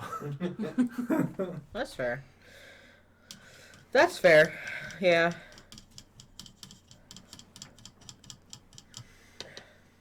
This... I'm trying to get Lyran's special rapier down, but, I was gonna try to make it sort of fancy-like, but it's just I not think going it still well. looks fancy, and I just had a sense of deja vu. Man, trying to get the silver off of this thing is like a nightmare. What was I gonna do? Oh yeah, I was gonna go over her base. So, if you guys could redo, and when I say like redo, I mean like modify memory, like something that your character has done. Oh, like a mistake? Yeah. Oh. What moment do you think you would choose? Oh.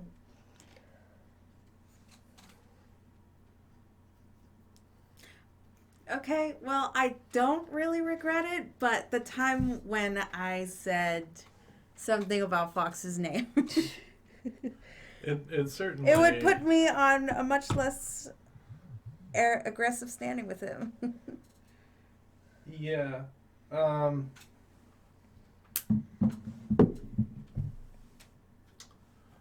Some of the way that things went down with Lilith was, you know, I was kind of like...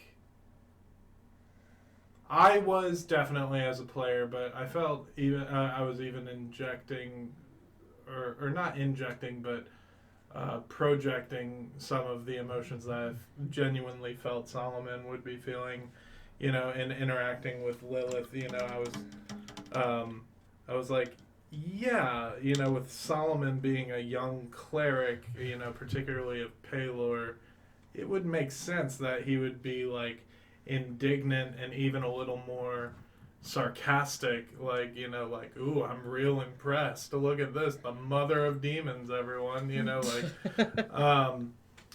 and so, but that could have gone better.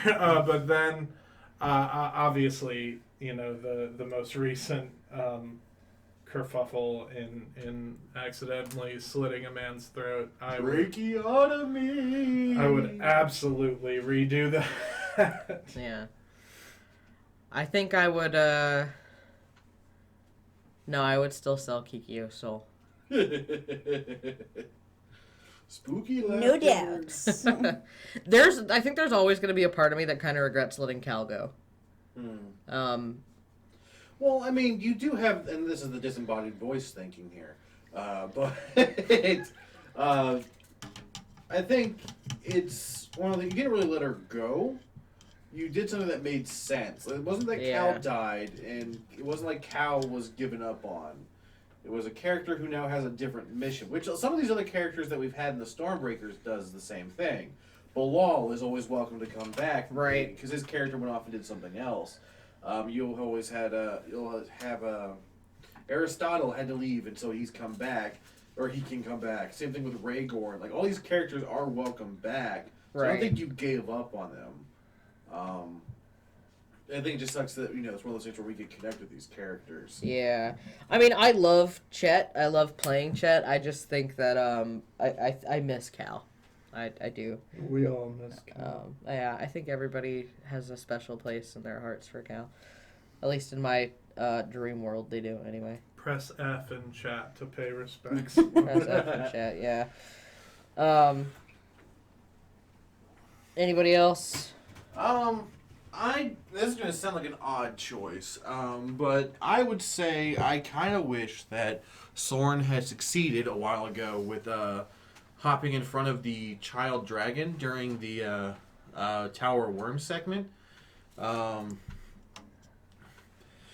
Ray and I have talked about it, and Soren would have been gone, not dead, but he would have been teleported, and I would have had to play a new character. But I always felt that that was one of those moments where it would have helped define him, continue to define him as a character, that he was willing to risk everything for, you know, children and animals. Like, it was, because that's a foundation of who he is.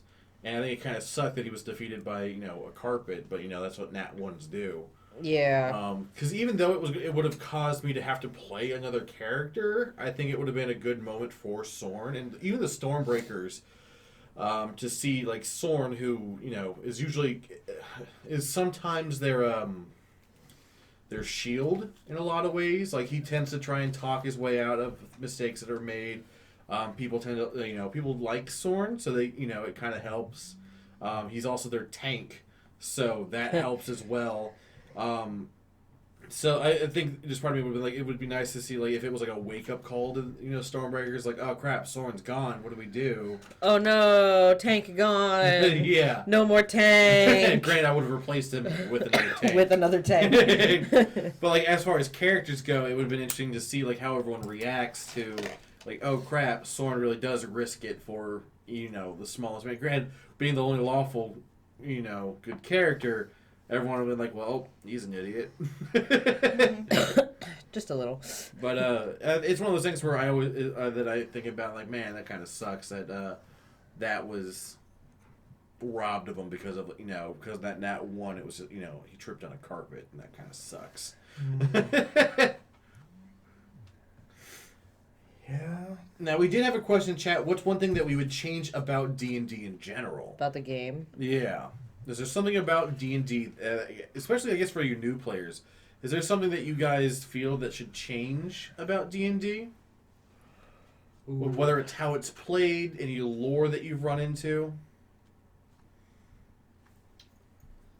Yeah. Good talk. I think, it's been said before, and I do agree that that 5e is the most accessible version of the game. Of course, I haven't played any other version, so I don't know. And then also we mentioned with the advent of D&D Beyond also makes it easier and more accessible. My desire for the game would be that it just had a shorter format as an option. Like a quick play version. Yeah. Okay. Something you could play just on a game night. Like, hey, we've had enough of playing apples to apples. Why don't we do a quick session of D&D? Kind of like a quick pick-me-up section. Right.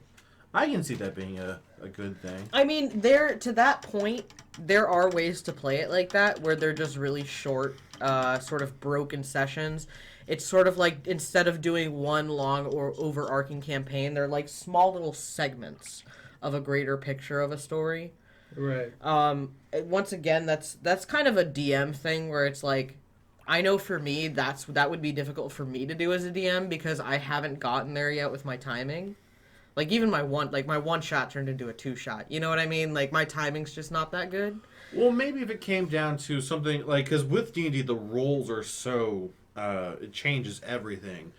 Maybe if it was shortened to, kind of like with where we talk about the Vampire the Masquerade, you have a certain amount of successes. Maybe if you roll and it's, above 10, it succeeds. If it's below 10, it fails for certain tasks that you can do.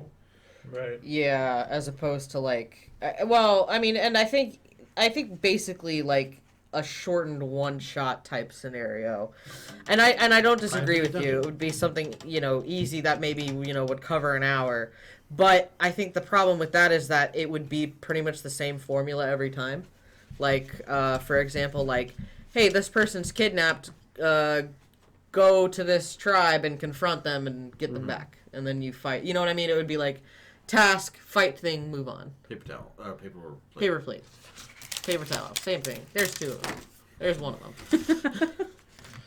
them. Can I get the lilac? Or one of those light-colored ones? Orchid. I think I would change Great so that cat. turtles That one. live the longest of all races.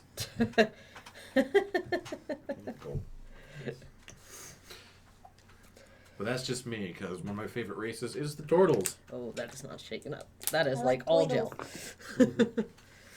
I like turtles. I've made several. I've played several. Does somebody want to do me a favor and pop Lyran up there? I think she's pretty well dried. Just don't grab her by the sword.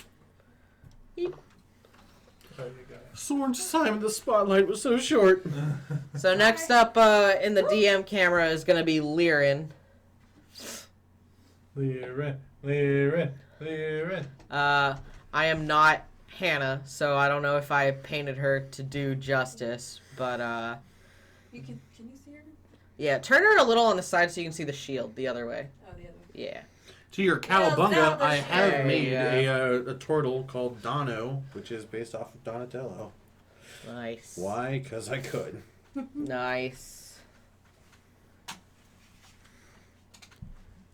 Laren looks great. Man, looks Yeah, I amazing. thought she looked pretty good. Cube Blue by Eiffel 65. I'm blue, na booty, na boo da. So I brought this up earlier, and we didn't get a chance to really answer it. So races. What is a race that you don't see yourself Oh, playing? yeah. Oh, Now I yeah, know, sorry. Nancy, We you were said that interrupted by you said that you're not that versed in races. We can always help you out here. Sam, you answered saying you don't see yourself playing a halfling because you would abuse the lucky feat. Yeah, and I just don't like it as a DM. That it has the lucky feat. Yeah. Particularly when I have a halfling player. Whatever, dude. Who fortunately Forgets that he has it. You're such a jerk. He's not going to forget anymore after today, I'll tell you. Nah, he'll forget. How about you, Chris? Is there a race that you don't see yourself playing? Tieflings! That was the easiest thing in the world. Okay, well, we'll start with this follow-up question right now with you then. What would be something that causes you to be more willing to play a tiefling?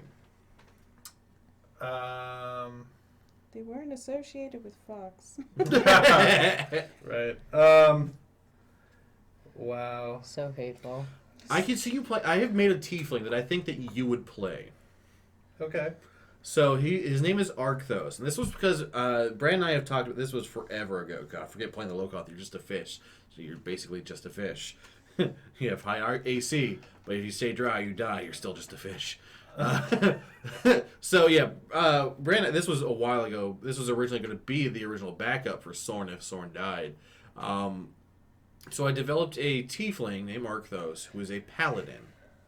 And what happened was he is the child of I think it was a man and a tiefling woman who were both devout, and you're going to get a kick out of this, devout followers of Palor. But the reason that they are kind of not involved, the dad was essentially a priest at a church of Palor, but since he fell in love with a woman who happened to be a tiefling, they kind of excommunicated him. Sure. But again, she was a devout follower of Palor, but she was just kind of pushed out because of What she was. Yes. So he's raised to follow Palor, in a very strong faith in it. So that when his parents dies, they both die. He goes back to the church and try to become a part of the church, but he's a tiefling. To make matters worse, he looks like a straight up devil, like bright red skin, classic horns and stuff like that.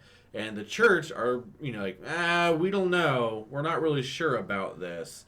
Okay, the only way you're going to accept you is if Palor himself decides to say something about this. And sure enough, he becomes a paladin for Palor. Palor is like, I like you, kid. You're a good guy. You're very devout. So he becomes a paladin, but he has the path of redemption to redeem the view of him in the eyes of the church. Yeah. So he runs around being super nice. He was very soft-spoken, kind-hearted, very protective as a paladin. He played more like a cleric than he did a paladin. I like playing a... Okay, Arcthos, such a tragedy. So he would play much more like a cleric, but be a paladin. He'd be more healy and defensively, like trying to deflect things to come towards him because he had a big trident or pitchfork, as I put it, and a shield, so he was very defensive and protective. I could see that being something that would change, that would let you play a tiefling a bit more, or I don't want to say encourage you to play a tiefling, but that would be the one of the few ways I could see you playing a tiefling if it was something along those lines. Right. Yeah. Yeah. I mean, story is important, and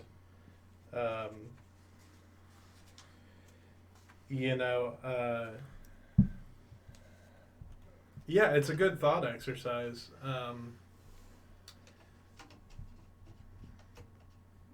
what was I going to say? Oh yeah, when we had an episode devoted to Azazel's kind of backstory, you know, Sad. there was definitely a part of me that was like, you know, like roll my eyes kind of thing. Like, are we really supposed to feel bad about like Sympathy for the devil. Yeah. Yeah. But you know, it's a compelling story. You know, the reluctant, you know, talk about getting bamboozled. You know, he got bamboozled into becoming what he is. So, story is everything. That's very true. Right. For me, I was avoiding playing humans, because with your range of things that you had, humans always seem like the why would you play a human in this world? Yeah. And like I've mentioned earlier, I tend to veer away from shorter characters just because I do.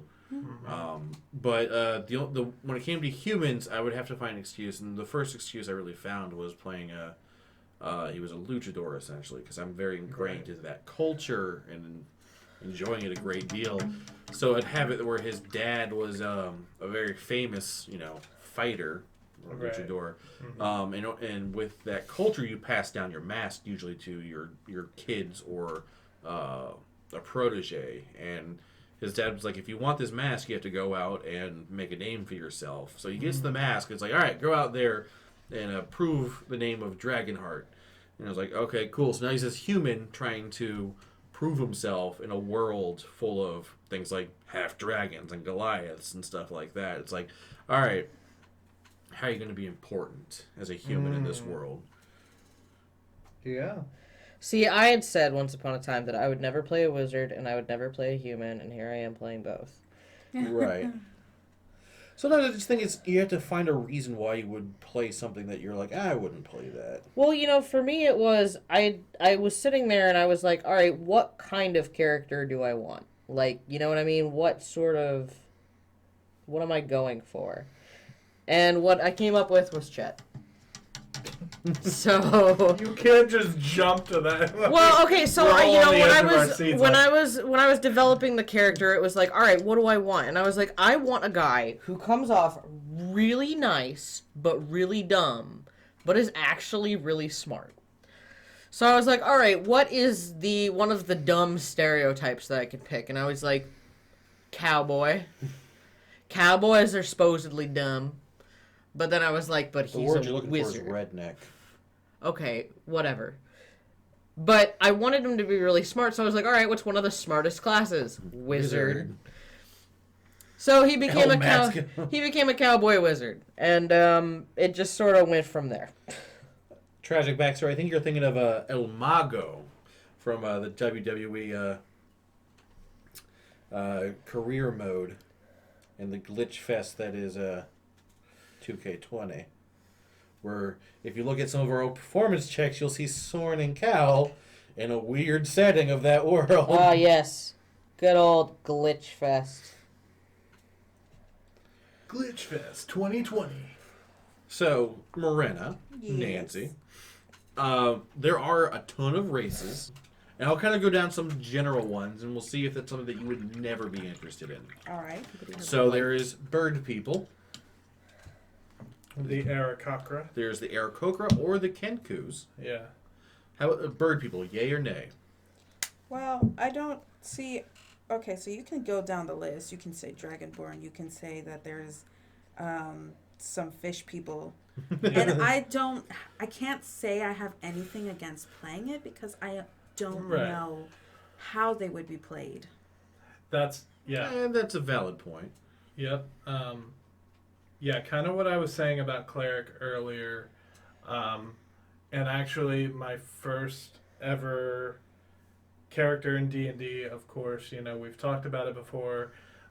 It was a Ettercap, you know, which is a creature within D&D lore, but not usually a PC. You know, it's not like they normally speak common or anything, so that had to be homebrewed. And yet, when approaching such a character, I went deep into the characteristics, like how an Ettercap walks and like what they look like and where you tend to find them and stuff. And so all that was really important to me because I couldn't play Sarkikos like I play Solomon. Right. Um, Valid point. so when you do some cursory research on a non-humanoid character, I think you kind of quickly develop a characterization for them. Well, then, Nancy, let me ask you this. Is there any themes or something like that that you tend to avoid? Like, do you avoid shorter characters or tall characters? And by that, I don't mean, like... would you be comfortable playing a character that's 3 feet tall? Or a character that's 8 feet tall? So that one was a thing. Like, I don't know if I would or would not want to play a gnome. Not because of they're short. Well, probably like 1% of my reason was that. Hey, I was honest. I don't like playing short characters. Yeah. But I think it's what you personally just don't like is what you avoid. Right. So I don't like being called short. That's So you fair. tend I to- totally Yeah. understand that. That's good. Especially by people who say they supposedly love me and are married to me. Your dad? You dumbo. So that's probably why. But again, I don't know if that's- I would stray away from it just because they are short. Well, I mean, and there's point. That's kind of and I hate to say it, but it's similar to what Chris, you wouldn't really want to play a tiefling because they're straight up, descendants of demons, and that kind of conflicts with your personal stuff. And not to put try to put them on the same level or belittle either opinion, but you may not want to play a shorter character because you don't like being associated with being short, and you wouldn't want to play a character who might be teased for that or XYZ similarity of that. Right. So that's what my point was when playing D&D is I've noticed I base it more off of my personal experience versus what I can freely roam about with. All right, I've got Aristotle ready. All right, Lyrin, I'm gonna throw you off. So Aristotle's no longer with us, but he was our Aragonasi bard. Any part I should not touch? The face is still a little gooey. Yes, because that's definitely what I want to touch. Touch his face. He is the bard. So I'm you may saving wanna- the best for last. And who's the best for Brandon. last? Brandon. Oh.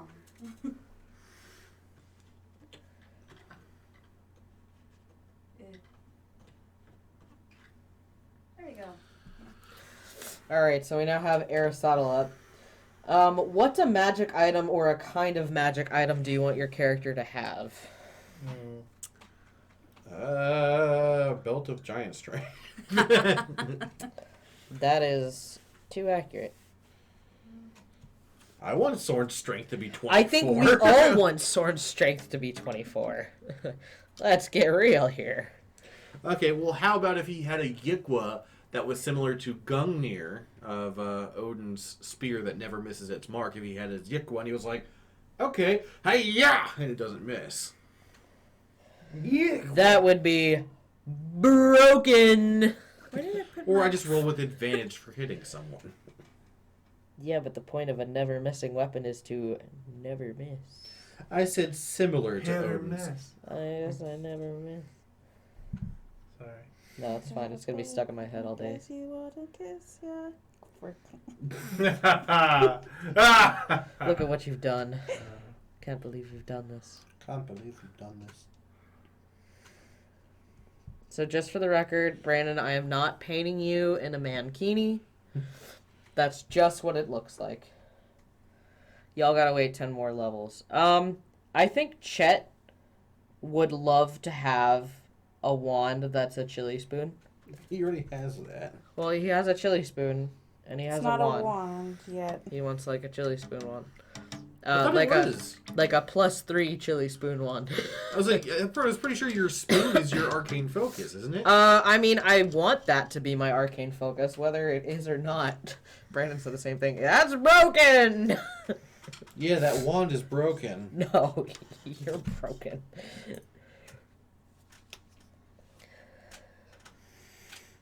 What about you, Solomon? What's a magical item you would want to...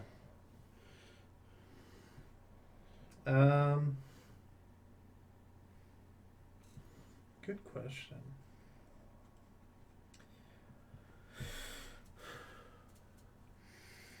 A hat of lies.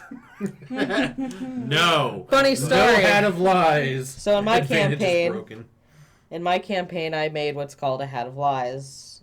Guess what it does? It makes you real good at lying. But At lion taming? But if you don't succeed your save, that's all you do is lie. It is hilarious. And somebody decided to buy, or to rent, I should say, said hat of lies from your friendly neighborhood Spider-Man. artificer. Well, actually he's not, but you know, your friendly neighborhood invention wizard. We figured out who he was, or what he is. We didn't know until just now. Yeah, I just told you. Seems like crap. Well, it's alright. That's not the most interesting thing about him. So yeah, that was kind of funny. Yeah, no, I guess it would be cool to have something that would make Solomon faster, maybe. Because Soren has that feature where he... They get more movement. Yeah. And so he always rushes on ahead of us. Isn't that just part of your barbarian thing? I believe you're correct. Yeah, I think that's just being a barbarian. Gets to be faster. It's so that I can get to the front line and be the tank. Right. Yeah, it's super useful. But, you know, I mean, I Solomon also wants have- to be tanked. Solomon wants to be fast. Tank. Solomon is cleric. Solomon's supposed to be healer. Well, tanks. Hey, clerics can be tanks. And Solomon... The job has already been filled. The job has already been filled. Hey guys, if there can be 2 spellcasters, there can be 2 tanks. Boots of speed is what you I don't can even have. know what Marina is. You're a spellcaster, honey. Yeah, but like I can You're be frontline ranged. and I can be just like You back are person. predominantly... I mean, you may have a high AC and a decent weapon, but you're still squishy. That's true. You're still a... So You would want to if be. I were to have a back magic line. weapon, I'd want to increase my strength because I'm like at a negative. Yeah, but what good would it do you, honestly? not have the negative modifier. But it wouldn't really get you anything. You know what I Right, mean? but every Like, time I would try to do something, I have the negative modifier, so and I that's roll true. real low. Fortunately, you don't have to do a butt ton of strength checks. And I say a butt ton because there are some, but it's not as often as like wisdom saves. See, if you could change one thing about the campaign, what would it be? If we could I'd not, allow bards. if we could Yes. not die every session, that'd be nice. More Baba. No, less Baba. Less Baba. Veto that. Can we just say Bellington gets hit by a truck and dies? Well, he's just... Not here. Get him out of here. Get him out. I want a gun. I thought we killed him. We killed his butt. He dead. Let's just skip ahead to the Warlock games and be done with it. What? Want to skip ahead? What do you want? I say no more random stops at random islands, even if there's a pillar of smoke coming up. I may have to second that. I third that opinion, honestly. Despite the fact that Chet was one No of the people going, we should distraction. stop. Chet was not about investigating no thing. Chet was like, we should probably stop. You're like, no, thank you. Chet was more about stopping to, like, you know, not be in the air anymore. Not so much about investigating the pillar of smoke. Although I kind of feel like even if we didn't, we'd come across a similar situation. Probably So. not wrong. How dare you say that class to me? What class? What class are you referring to? I don't know anymore. I don't remember what class we've talked about. Oh, did Bard. he say artificer? Or no, he said bard. I said He's bard. talking Oh, about yeah, Bard. Okay. Has Brandon played a bard? Yes. Oh, I'm sure he has. We just played one while we were in Canada. He played a bard. Oh, yeah, that's true. He did. Because when he first asked me, it's like, what I want to be, I was like, can I do a bard? Unfortunately not. Can I do a forest nymph? Not an option. All right, what's next best? Could have been a wood elf. Yeah, you could have been a forest nymph. A Eladrin elf, right? Well, that would have been like a seasonal elf. But you could have been a wood elf, which is a forest elf. Didn't know about that. Well, now you know. Knowing is half the battle. G.I. Joe. Man, trying to get into these tiny little cracks with this hot pink paint is just not working for Looks me. like a onesie. Yeah, look at there's multiple tones. Look at it. See, there's like a hot pink and a light I see, pink. gotcha. My problem is getting into these little sections. Yeah, you're doing a lot better than I am. I should have had you paint Brandon. He's gonna be all disappointed. That's fine. He'll just get redone in color. That's true. Well, actually, he is going to probably get Fox, from what I Yes, he is. understand. What? No, I wanted to do that one. Well, Brandon has already donated to the... My mother would like to know if you had to play a new character. Swampag! So, we've briefly kind of talked about backup characters. Sam, you are currently playing your original backup character Yes, I of am. Chet, Yes, I who was your am. backup for Cal. But you're saying your next backup would be Swampag. Which is another wizard, or a witch, but she is a necromancer. Yes. Is that literally her name? Yes, her name is Swampag. She is a 700-year-old elf who is beautiful on the inside and covered in mud on the outside. I'm just bothered that she sounds like Arnold's grandpa. Hey, short man! You guys would love Swamp. Brandon would hate Swampag. I need Swamp Hag now. Everybody needs a little Swampag in their life. Funny story, my coworkers call me Swampag. True story. I told them to. So, it's not really a nickname. Yeah, Really. you framed it like, yeah, nicknames suck. No, it's not a nickname that sucks. It's a nickname that's awesome. She would play a Paladin Spring Eldrin Elf. That'd be really interesting. Ooh, that would be really cool. I've always gone back and forth with backups. At one point, I wanted to play like a woolly mammoth Loxodon barbarian, whether he was of the tundra or where he was very similar to Sorn, or I was going to make him berserker or something else. At one point, I talked about, like I mentioned, Arcthos, the tiefling paladin. There was Lance, my warforged fighter, who carried a lance. Well, warforged don't have like names; they're usually assigned like a number, or their names are usually associated with what they did. I think you misspelled love Swampag. It's supposed to be Love, not Athe. Good try though. Yeah, easy mistake. Don't let it happen again. So what about you, Nancy? If Morena died right now, I don't have a backup character, which I need to get on to. But I definitely would come back as a man. Because You I come didn't- back as a dude? Yes. I completely forgot that was an option. Yeah, playing dudes is fun. Yeah. I mean, if Brand were to allow bards. Never gonna happen. Is there like a dark gray? There is a dark gray.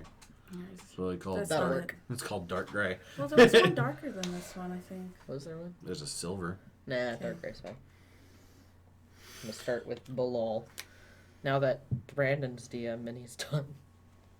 Yeah, if I want to be a bard, can I join your campaign? You know what? You could. We have a bard, but I can always accept another bard. Oh. Chris is that bard. Chris is the bard. Okay. Yeah. We currently have a bard, a monk, a paladin, and a druid in our campaign. Ooh. What about you, Chris? Do you have a backup character? Oh, something sorta. happened. Guys, stream dropped. Oh no. Did it? Yeah. I don't know Dun, how dun. to go. We're live again. Hello and welcome back to Roll Call. Roll call. Roll call. I never get to say the greeting. And everyone was out of their seat, so I took my opportunity.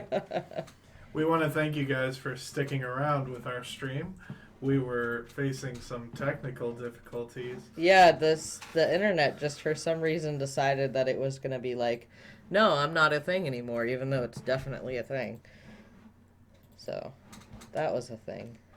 But we want to thank our dear DM Brandon, who called from his faraway land just to help us out. He used some sending stones and, you know. Yeah. Speaking of our wonderful DM Brandon, I am done with the Brandon mini. Chris, would you So- mind doing the honors? Oh, I would love to Real do the quick. honors. I added Leon up there, so that's the one being viewed right now. Yeah. Yes, that is Leon. He didn't Silver get his Shadow. spotlight much. No, he did not. Leon, he's a precious, precious lad. Wow, this is like a Guy Fawkes costume that went horribly. I think personally it's beautiful. This has by far been my favorite mini to paint. Yes. Okay. I just want to let you know this is exactly what Brandon wanted me to do for his mini. So, I just want you all to know that he 1,000% supports this. This is exactly what he wanted. Exactly what he wanted. Without a doubt. Word for word. I love how like all of you guys have like finished 2 minis and I'm still working on my third. finished one. I've gotten 1, 2 done. 3 done. I'm working on number 4 right now. It's not a race, guys. I think he's beautiful. Yeah, Brandon. beautiful. This way. Alright, so the camera. I would like to rage. You don't get to rage. You're You not a barbarian. left. You abandon us in our time of need. You don't get to rage. You're not here. I saw your face in a crowded place. Sorry, I'm still on You're Beautiful by James Blunt. You get that blunt out of here. He's so salty. I'm just going to be dropping some non-licensed songs for you. We get banned from Twitch. Yeah. Let's play Yummy, the hit song by Justin Bieber. I'll wait to take my revenge. If anything, Brandon, this is revenge from me to you for all of the horrible, horrible things you have put us through. She's Wow, in wait. therapy now. I was probably in therapy before, but I can neither confirm nor deny that you are still the reason why I'm in therapy. So. You're in therapy? We can afford therapy? Shh. He doesn't know that. Where is the black one? Malcolm's not here. Stop. We promised that we wouldn't do that. It's right in front of you. We signed a contract.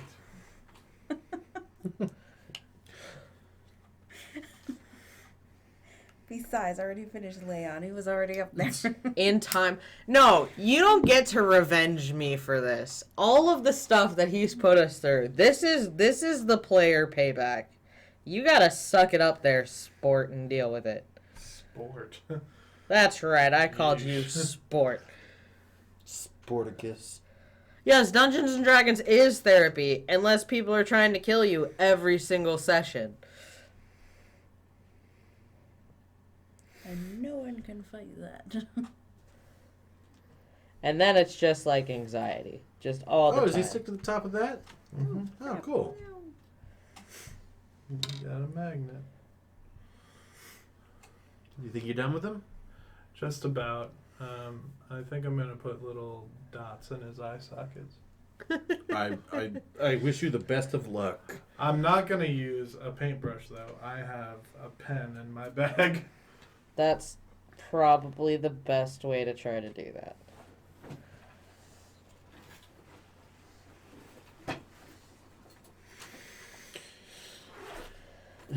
Revenge is the best dish served in a horrifying accident. I mean, if you Was would it an like, accident, if you though? would like to have me play Swamp Hag, then go right ahead. Don't threaten Swamp Hag on us. I mean, it worked with Chet for a little while. It did.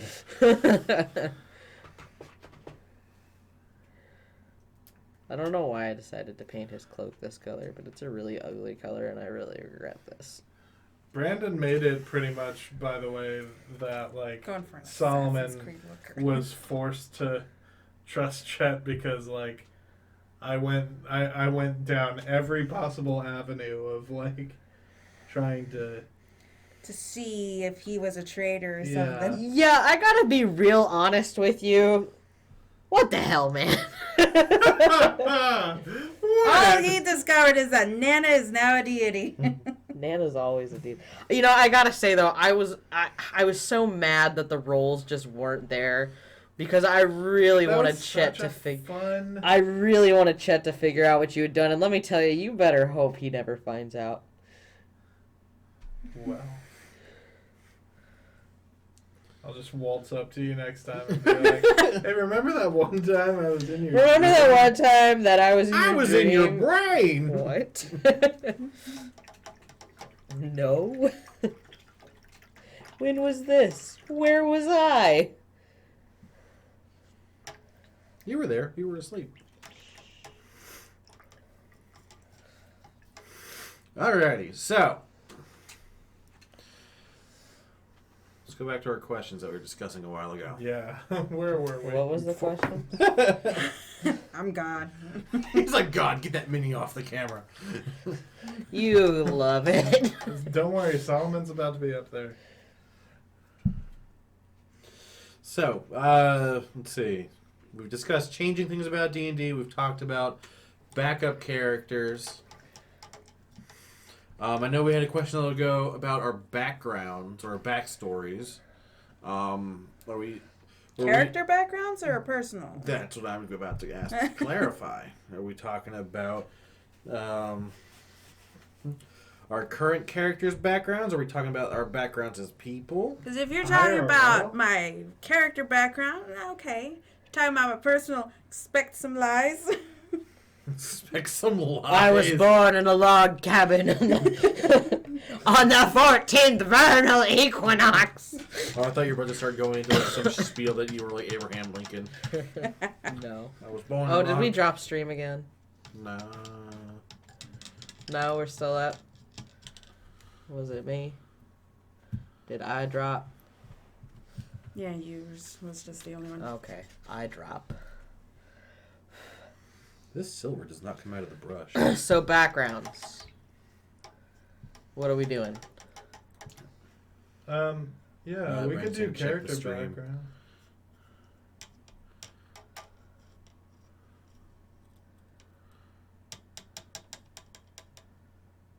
It's dropping off and on. It's saying there's. Oh, yeah, we're not- I'm they're not not getting seeing no the issues warning. there. Yeah. I mean, mine's still going.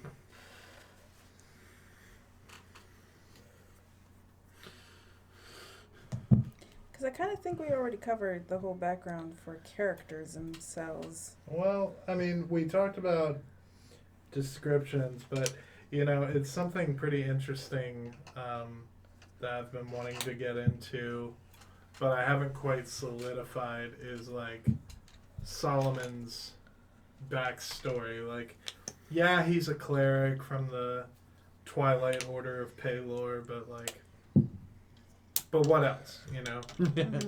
But who is Solomon? Yeah. Who really is Solomon?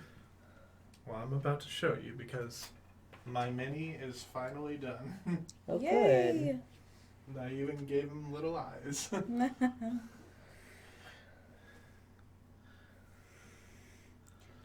crap.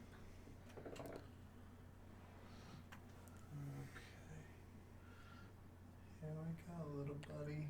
You I can should have do given it, Morena Solomon. a sword because I just realized all she has are little necromancy thingamajiggies. Skulls! Skulls in her hands, that's it. Yeah, these were the lovers that said no. Nope, that's just his shield now. Look at my shield. Only my shield. Look at it. There is no Solomon, only shield.